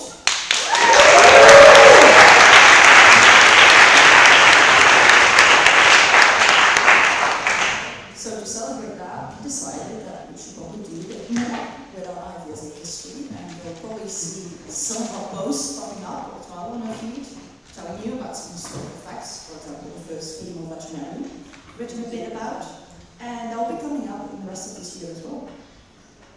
So, what are we doing? Our objectives, first of all, is to investigate our history, to raise awareness with you guys about what has been going on, and also provide historical information regarding current issues we face. So, discovering very management-wise, for example, how we organize an expo, what functions do you have, but also just very practical advice, like, hey, what MOs do we have, and when did they start, when did they end, when did they reactivate, and what were the reasons for that? Those are things we can learn a lot from. Some of our objectives we have is about older IVSA projects, which may have forgotten over time, and it can also serve as a reason to engage with new partnerships. For example, organizations we worked together with in the past but we've lost contact with. It might be a good way to get in touch with them again. And we want to set up a system so for the future we have an easy system to archive and remember what we did. So as you can see, at this event we had some real-life IVSA dinosaurs. The speaker that we had is actually a Danish member from IVSA that used to be here with us in 1997, organizing another event in Denmark. And this is going to be our next step, reaching out to these people and getting in touch with them and learning from them. So, what are we making? We are making an IVSA history book, because as you can imagine, like right now we are taking pictures of people sleeping in jail and sending that on WhatsApp, but people have been doing that for more than long enough. I've seen 60-year-old pictures of people sleeping in jail. So we want to collect that in a booklet, together with other interesting stories about IVSA in the past. On top of that, we'll create a manual on archiving and preserving our IVSA history, so keeping a remembrance of what happened here today, so you guys are making history. And we want to write that in a digital archive, which eventually should be accessible through the website for everyone to see and find out if your parents are vets, your parents were an IVSA too in the past. So, progress report. What have we delivered so far? In terms of reference documents, so this is basically a plan on how we're going to do this and what we're going to need to do that. We started a task force, which is right now just me, Mehdi, and Susanna, but it will make me very sad if we need to do that with the three of us all the time. So, if you go to our Instagram or website right now, you can sign up and help us out with this. So, the timeline to do so right now is set for 2 years. We are drafting letters to sponsors and partners to also give their contribution to this and tell them about, hey, this is our 70th birthday, we're feeling old, we want to throw a party, have some cake, share some facts. And we'll also make more letters for the MOs, for the alumni, specifically pertaining to their interests. And we're submitting stuff to the IVSA Bulletin. Right now, we've already classified over 600 documents, and we still are expecting thousands more. So we're doing it. And of course, we're going to celebrate some more, especially tonight. So what are we finding? So I said we classified over 600 documents already. These are literally clippings of things I found. And our job is literally to tie those things together and find out what actually happened. So if you are into the good detective stuff, please sign up. So officially, EXCO approved the task force on the 1st of July this year. And right now our application form is open. I think someone else will share it in WhatsApp group as well later on. But it's already available on Instagram as well, so you can find that through the link tree. And our applications will be open until August 15th. So if you have any questions, just either ask me or Susanna here, or find us online. So right now, please scan my QR code and join my team. That'll make me very happy. Thank you.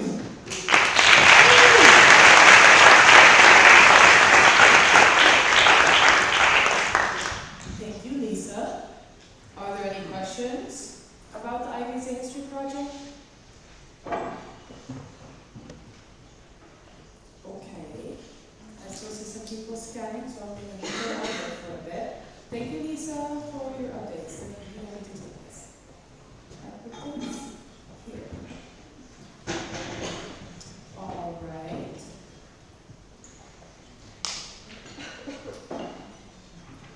So many fun things in IVSA. Unbelievable. Let's see what else we have. I need to go to the table, right? Yes.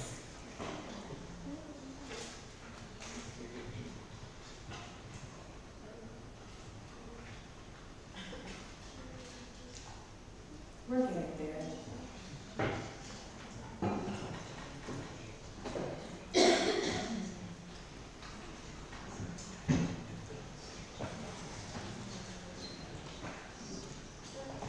The chair will now entertain a motion to untable attended events, agenda point 27.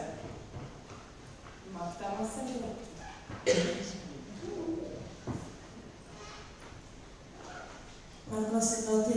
Meeting number 11, I so moved. Second. Any discussion? Any objections? Seeing none, agenda point is untabled. Yuli, go tell us what you did and where you went and why you went there. Yes. Okay, unit is the expo, unit number 12. Very happy as usual. A lot of topics go back to number 22, as you can see. Okay. So now we're going to start presenting about a few of the events that I attended since our symposium in Slovenia.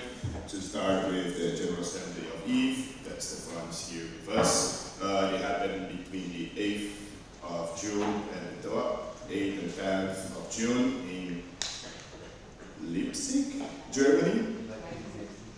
Leipzig, Germany. Okay. I was the only IVSA member attending. It was part of the time I was staying at a friend's house nearby in Italy, which was very good to say that I saved money for it because I didn't pay for accommodation.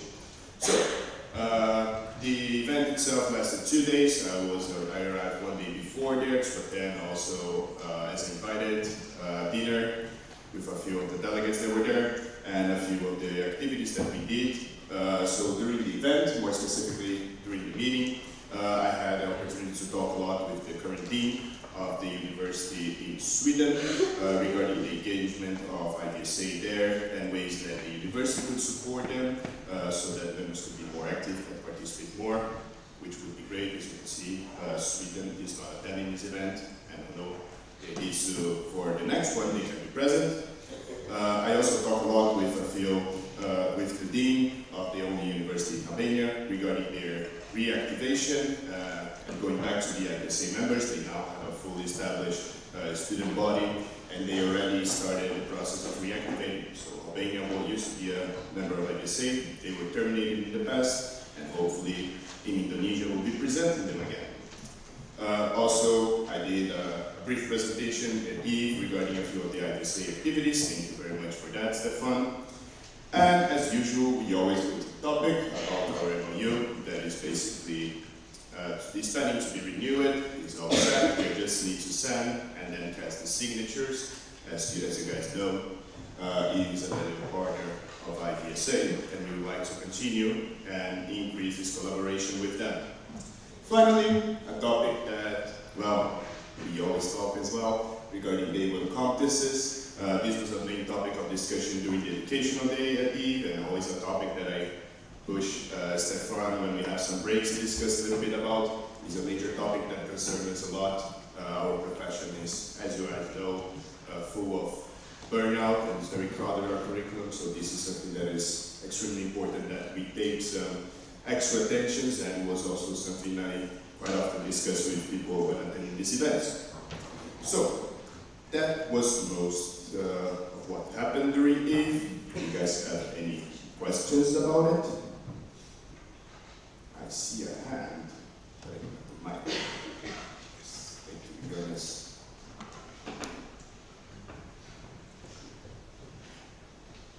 Andrei Popa, IVSA Romania, building number 123. I just wanted to ask, what does MOU stand for?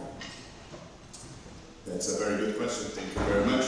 So, in case you don't know, MOU stands for Memorandum of Understanding. That is basically not say illegal, but it's a formal agreement that has no legal value. So basically, it's a contract that we sign officializing our collaboration between two parts. In this case, IVSA and EVE. And then in this agreement, we also have the list of what IVSA is supposed to do, what EVE is supposed to do, and how our relations will be handled in this meantime.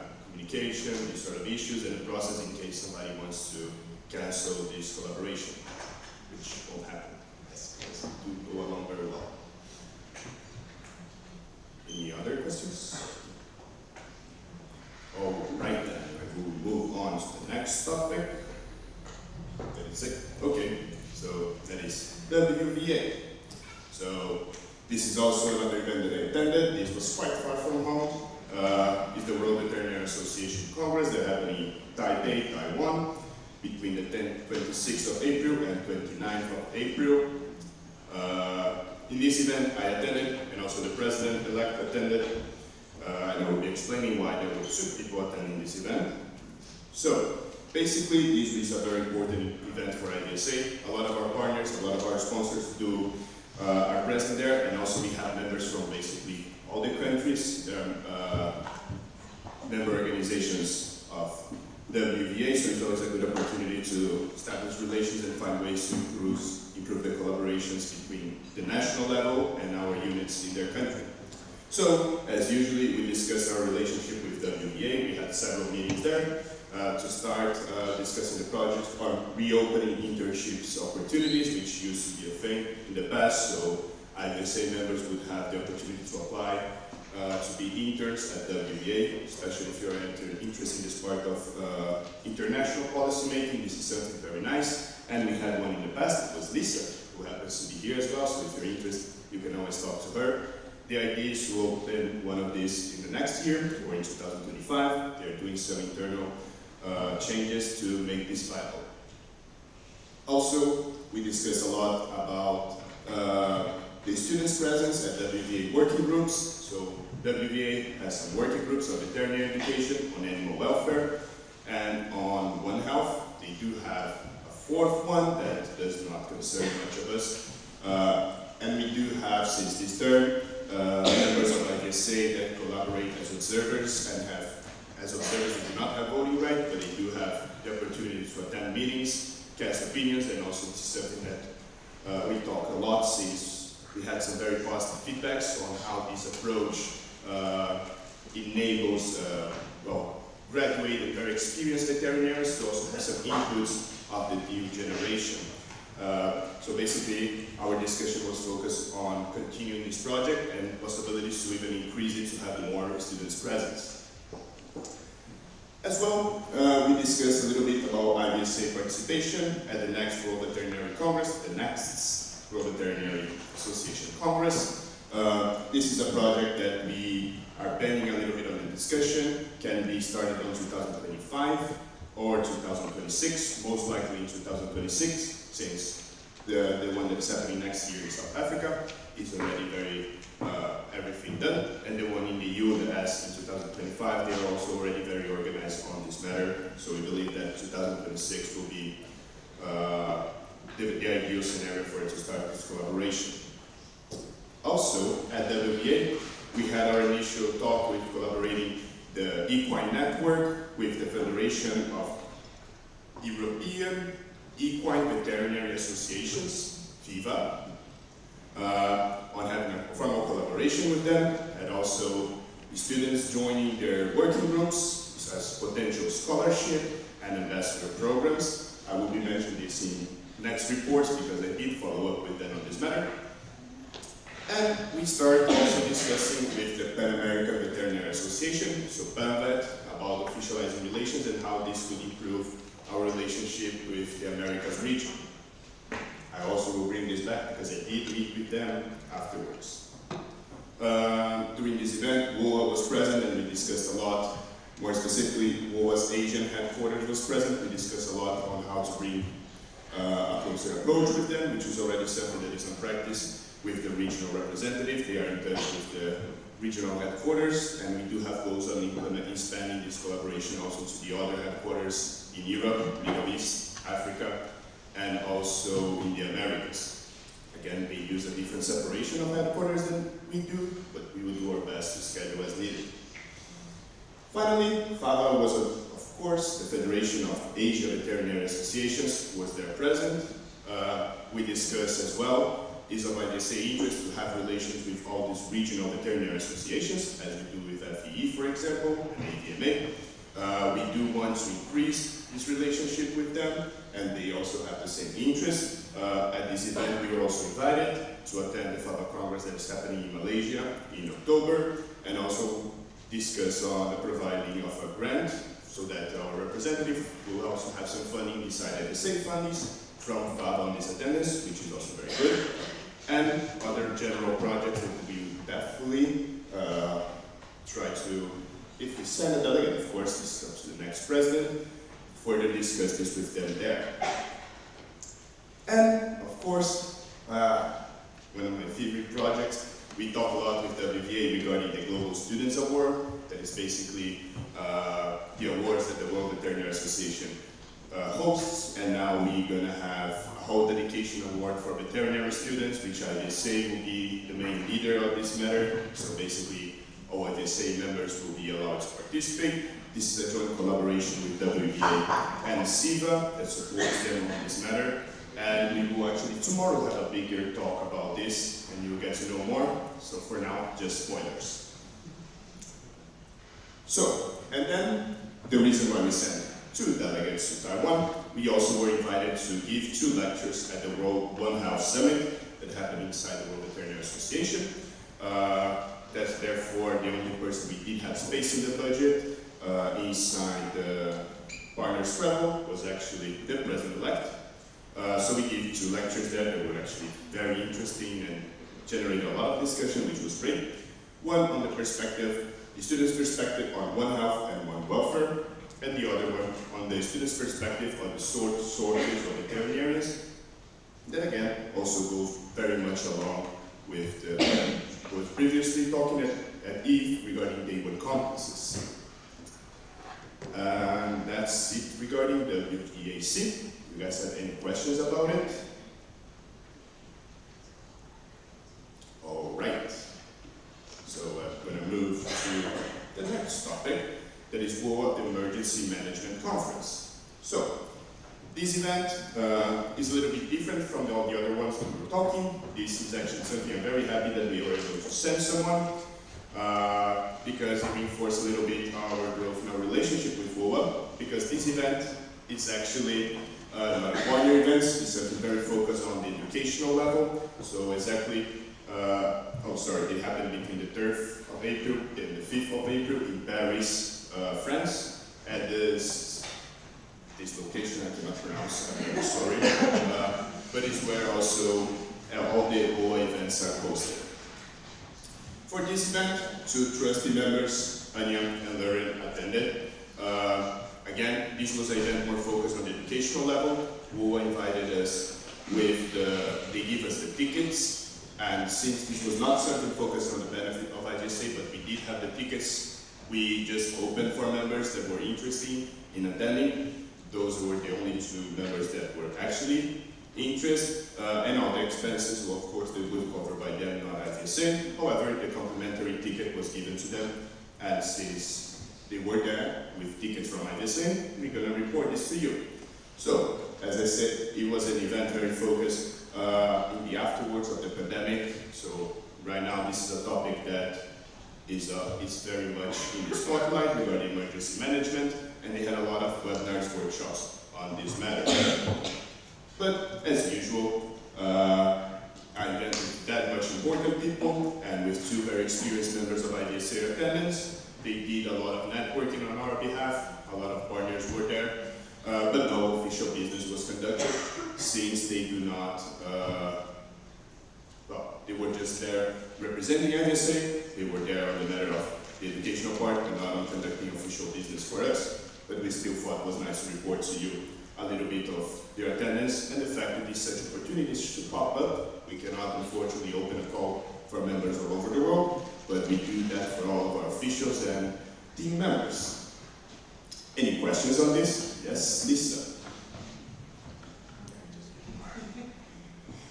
Lisa Dura, IVSA Netherlands. So actually at this conference they gave out a prize for a project that was an online learning to teach both veterinarians and non-veterinarians how to deal with animals in case of emergencies, so say for example floods or earthquakes, to train first responders in dealing with animals. And actually a close friend of Tessa and I developed this. And I spoke to her about it, saying, well, I think this is something that's very useful for IVSA. So she says, as soon as I have the initial instruction, I'll give it to you.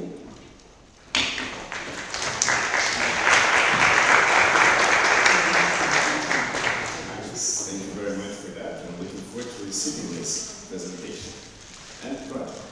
Okay, any other questions? So I'm going to continue to my next point. The chair will now entertain a motion to stand at least for 3 minutes. 3. I need this. Oh, no, I'm ready. Yeah, that's okay. Bart van Oosten, IVSA Netherlands, number 120, is open. Any discussion? We would like to discuss some election stuff amongst us. Sometimes that happens. Any further discussion? Any objections? Seeing none, we're standing at ease.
6:10 p.m. GMT +2. Just so you know, DAD is going to be reopened again. You're going to get a message from it because it tied again. So do look at your phones for a little bit and make sure to revote in time. So I just want you guys to know that, and that will also, the elections will have an influence on the regional rep election. So those will also be set, but just keep an eye out on your phones now, at least you guys know there will be the elections. Okay, go ahead. I think the elections are very tough. Yes, so usually at this expo we did number 12, now with WOA General Assembly, which we call General Assembly, but at the end they call it General Session. So the event happened between the 31st of May and the 25th of May in Paris, France, where their headquarters is. And then we hosted quite a few meetings to start with Sava. Thank you.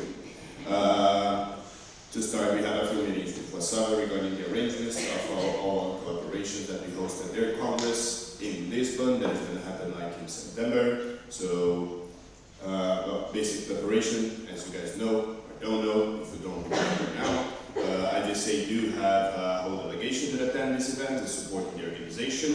Applications were open for until a few months ago. And also there we discussed a potential new project with our Committee on Wellness that is regarding a global study that Wasava is very interesting on pursuing, and we of course, since he's talking about students' wellness, is something that we are very interested in discussing about. So right now we are, as reported on by Karina, during the SCOLAR Committee on Wellness report, we are doing our planning and on what we consider important to be on this study, and we'll move on with this with Wasava in the next months.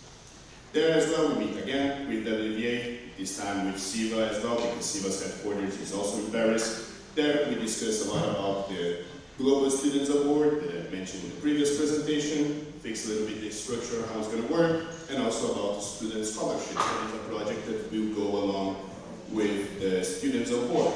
So that's very cool. And you will be hearing a little bit more about it tomorrow. Finally, again, we had several meetings with WOA during the event, since there were several members of WOA attending it, regarding how can we increase collaborations. It's our WOA's interest to engage more the youth inside the association, and also some projects for the upcoming term. Being one of them, the newly rebranded Quadripartite Alliance. In the past it was called Tripartite Alliance, but they added UNEP, that is the UN Agency on Environment. And there also we discussed about their alliance that they recently launched on tackling AMR. They have a multi-stakeholder platform. This means that it's basically a platform where members, many NGOs and other advocates that work in this area can group and also organize projects. Luckily, IVSA applied for it and we were accepted, so thank you very much for that. And also, we discussed with them a little bit on the students' opportunities inside this alliance. So basically, they want to have a whole youth section on it to exactly focus on this matter. And we were discussing on how IVSA can participate representing veterinarians, because again, it's One Health. AMR is a One Health issue, and well, we do play a major role regarding AMR. So that's a little bit of what we did. And we had a new project that happened there, that we had for the first time, we were able to send a whole delegation. This was made in a collaboration with WOA. So basically, this project allowed us to select 5 students, IVSA members of course, to attend this as delegates. In this agreement that we had to them, the travel expenses were going to be covered by WOA, as well as the tickets, because the tickets, besides being invitation only, you also need to pay, and they are quite very expensive, but WOA thankfully gave it to us in this agreement. Also, these might not seem very relevant, but they were provided with meals, but this is actually eating in France is extremely expensive, because I did not get meal, so I had to pay for mine. And also, as a request from WOA, they wanted to have members from different regions attending. So basically the whole idea was to have not, for example, only Europeans or only members from Asia. They wanted members from different regions. So that's what we put a lot of effort into selecting. However,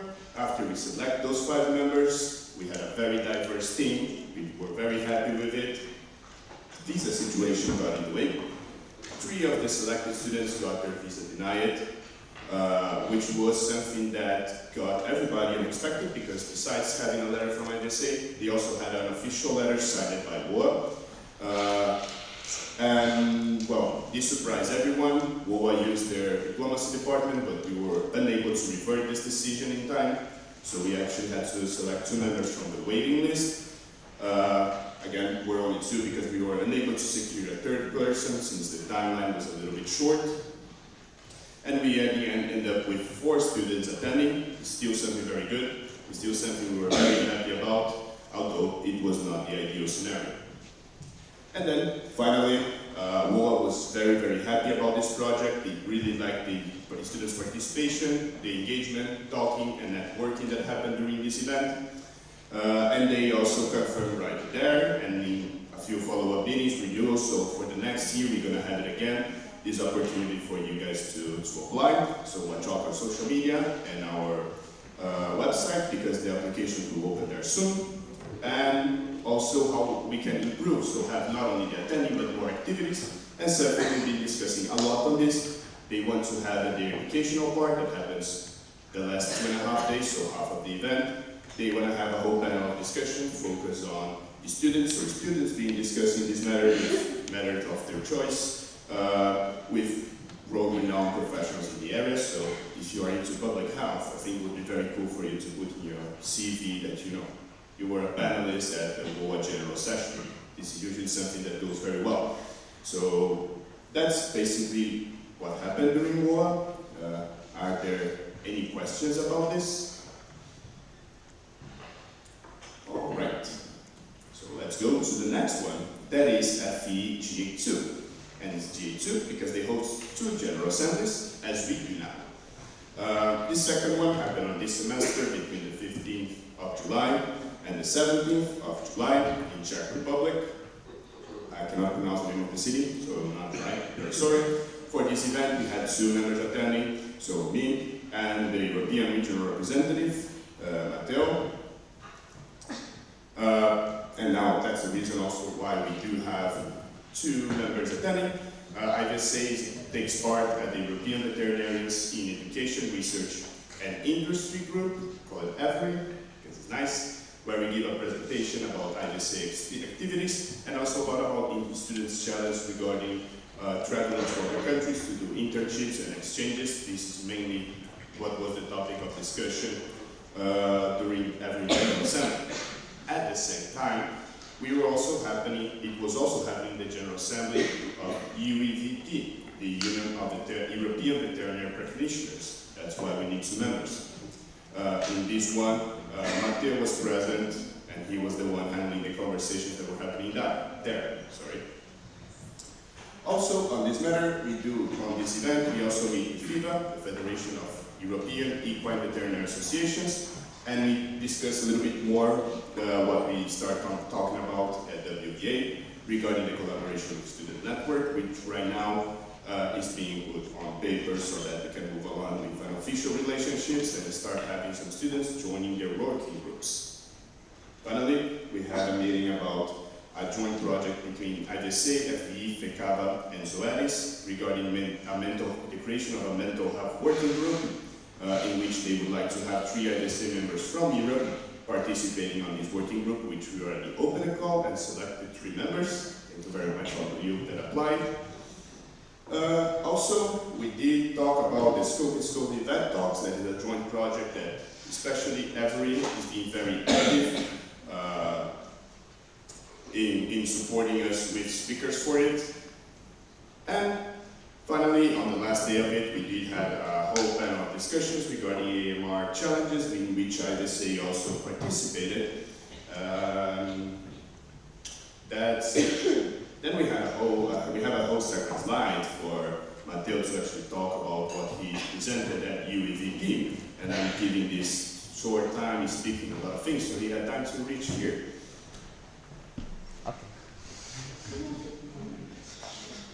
Thank you.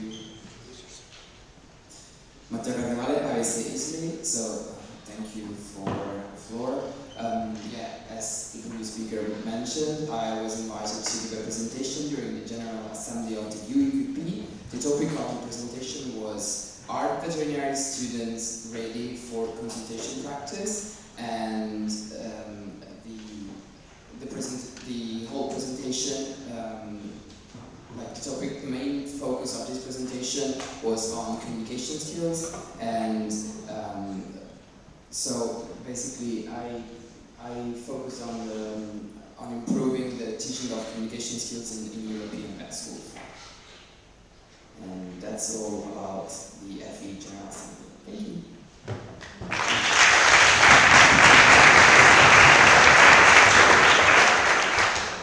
That's very cool. Nobody claps for me. You didn't say Exco being number 12, by the way. But I will take this clapping session as good as mine. So, questions about FE?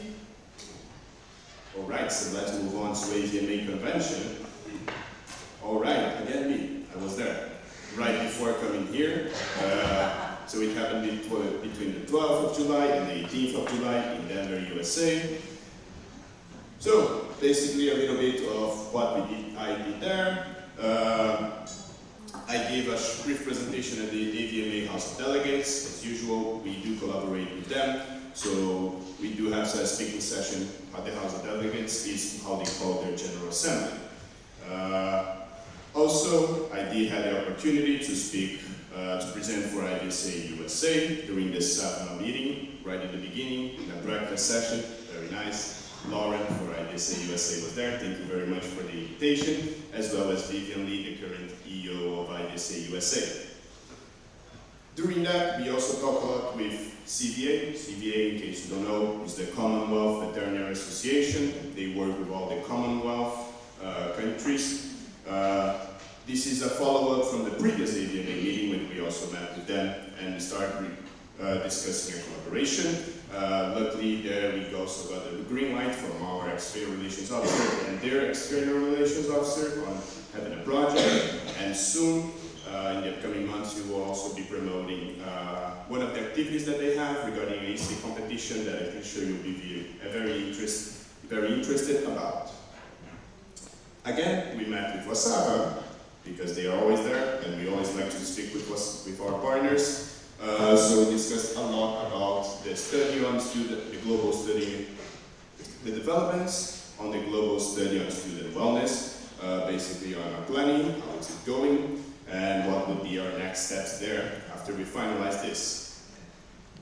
I said initial steps, but this because I wrote this presentation before the presentation on WVA, so this was not the initial steps, this was a follow-up because I did meet with them, we already had some discussions with them at WVA. So then I had the opportunity to meet with the new president of PANVET, the Pan American Veterinary Association, and we are now discussing and penning on an email that the Americas Regional Rep will help me translate to Spanish so that we can officialize this collaboration and then move on to have like an official agreement and hopefully receive the invitation for them at their upcoming meeting so we can reinforce and increase our participation in the Americas region. Finally, I did meet by accident with one executive director of Hills when he suddenly tried to steal my coffee.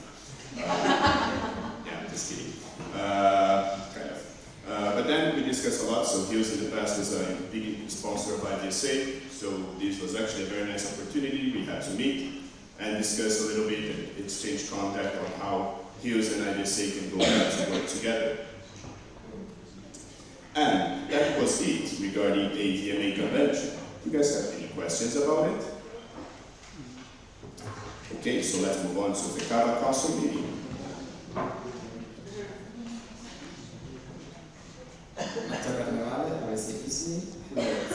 So, I attended the FICAVA Council meeting from the 27th to 29th of April 2023. For those of you who don't know, FICAVA is the Federation of European Companion Animal Veterinary Associations.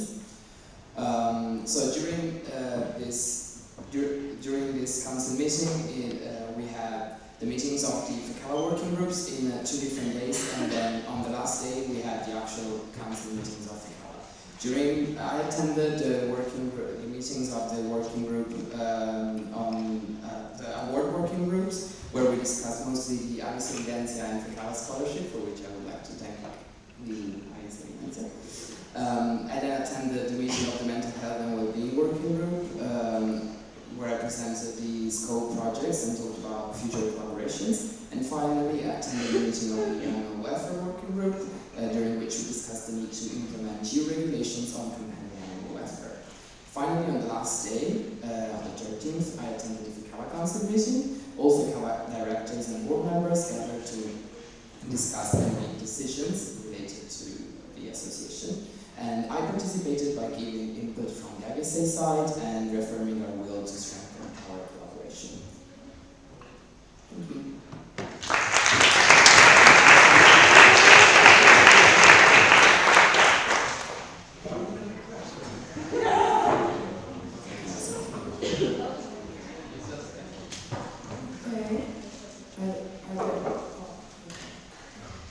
Susanna Salvatori, IVSA Italy, meeting number 74. I'm gonna give two presentations on Allison's behalf, our lovely hero. Okay, so the first one is about the Western Veterinary Conference that has been taking place in Las Vegas, Nevada, from the 19th to the 22nd of February. Allison got the chance to meet with the Veterinary Emergency Group and Elanco to discuss opportunities, so these potential sponsors. Even though not many partners and sponsors of IVSA were attending this event, so he tried to meet with IDEX to continue with sponsorship, but it was not possible. Fortunately, it has been later on. This is Allison and Yuri attending the event, and there has been they sent 2 delegates from IVSA because there were too many partners and sponsors inside the expo hall. And now we're going to talk about the. Oh, are there any questions regarding the WVC? Seeing none.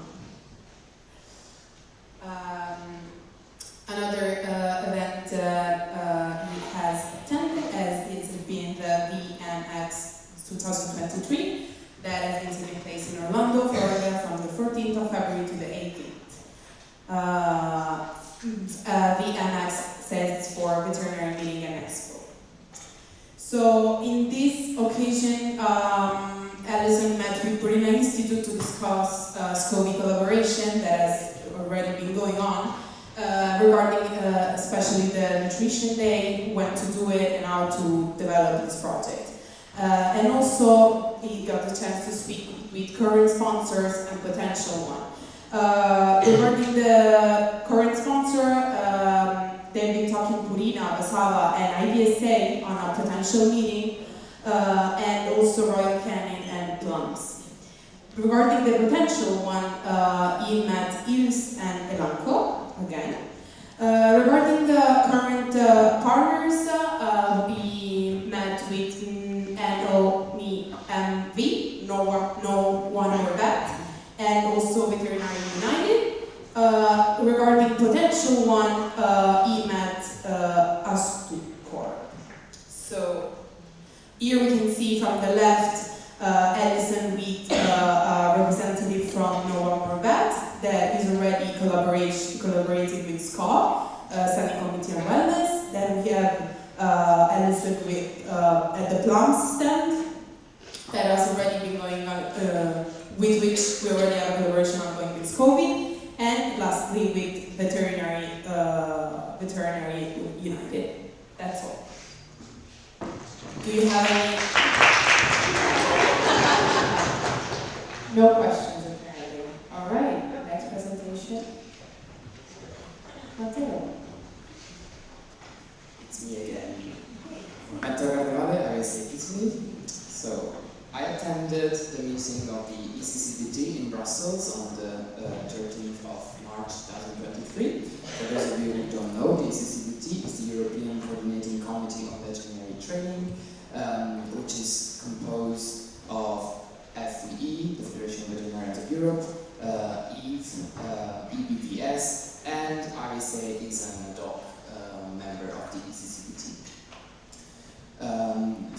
topics that were discussed during this meeting were the professional qualifications and the non-competences, about which Stefan already gave a nice presentation. We also discussed about new digital technologies in veterinary education and practice, representation and training in herd health management, One Health interdisciplinary education, quality assurance in undergraduate and postgraduate education, response to current challenges, for example, war, energy crisis, and infectious diseases. And then each of the association part of the CCBT gave a report of the activities that they have been doing until that moment. So I gave a presentation about the IVSA's activities. And thank you. Do you have any questions?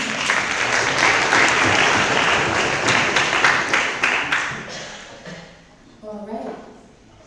Last one, attended events. Really take it away. Yes, this is the last one, IVSA Expo. So I will just talk a little bit about the event from the World Federation of Public Health Associations. They host every 4 years the World Congress on Public Health, every 2 years. This one is the first one they actually hosted in person because of the pandemic, unfortunately. It happened between the 2nd of May and the 6th of May. As you guys can see, a lot of these events happen all together. Luckily, I had a friend in Italy, so I did have a free place to stay. Just a quick notice about this. Even though the event happened, even though IVSA is a member and we were invited, we were requested to pay a fee to join it. It was quite high, so I did not actually attend the event per se, just the meetings of it, the ones that they actually allowed me to. So, as not a delegate, I unfortunately was not able to attend the General Assembly. This was also a problem that happened with other NGOs that were invited to it. There we discussed a lot about the new working group that is working very closely with our committee on One Health, because they do have a youth working group, and as you can guess, when the topics about public health, One Health is our first communication line that happens there. Together in this event, we also discussed a little bit about how we improve the communication between their association and IVSA regarding students' internships. So basically, almost every month they have new opportunities for students in several working groups. However, we struggle a little bit in receiving this information, and we discussed a little bit of how can we improve this so that we can also promote for you guys that have an interest in international focusing on public health. I did attend the NGO for Equity meeting, which it was the main purpose of my attendance there. There we basically discussed current issues, especially one of that was raised by me because I was the only veterinary present at this global event on public health and One Health, and I'm not even a veterinarian. About the lack of veterinaries in the event and in the association. So this is actually, we are also the only veterinary association that partners with them. They have 180 associations affiliated, and only one of them is regarding veterinary science, which is quite an alarming topic, alarming matter when you consider that they are focused very much on One Health, and that One Health is a veterinary related topic, which was also very interesting because several times people asked why I was there, because I was a vet. But anyways, this event actually turns out to be a little bit frustrated on our side, since we were not allowed to also join the General Assembly and a few of the meetings that I already had scheduled. But again, it happens, and the main reason that I was attending, even though without the invitation, was I was already in Italy. Again, my friend has a house there, so there were no extra expenses on IVSA matter regarding travel. Are there any questions regarding the Global Congress on Public Health, World Congress on Public Health?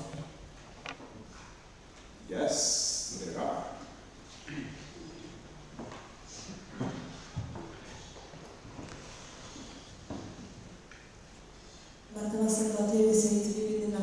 Since you were the only veteran representative at the event, how was the link between our association and this, our IVSA and the association established? How did they know about IVSA?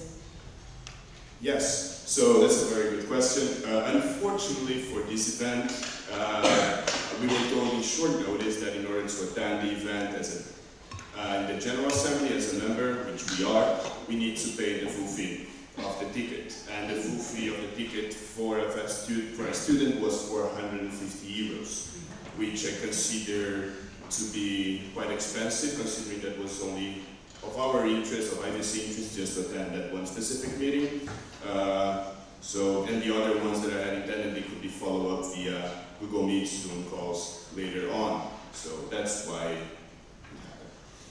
it didn't happen, sorry. Did I answer your question? Yes.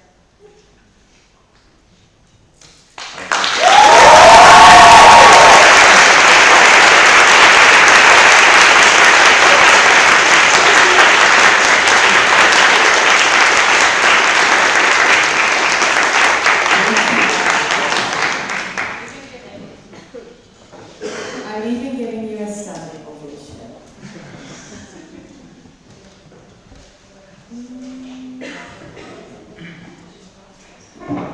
James is doing this to me, so that's good news at least. Additional, now entertain a motion to go into recess until tomorrow. I would like to see someone new do it. Completely new, that hasn't Grazie a IVSA Italy and so on. Any discussion? Any objections? Any discussion? Yes? Number 20, approvals and Belgium, what about election results?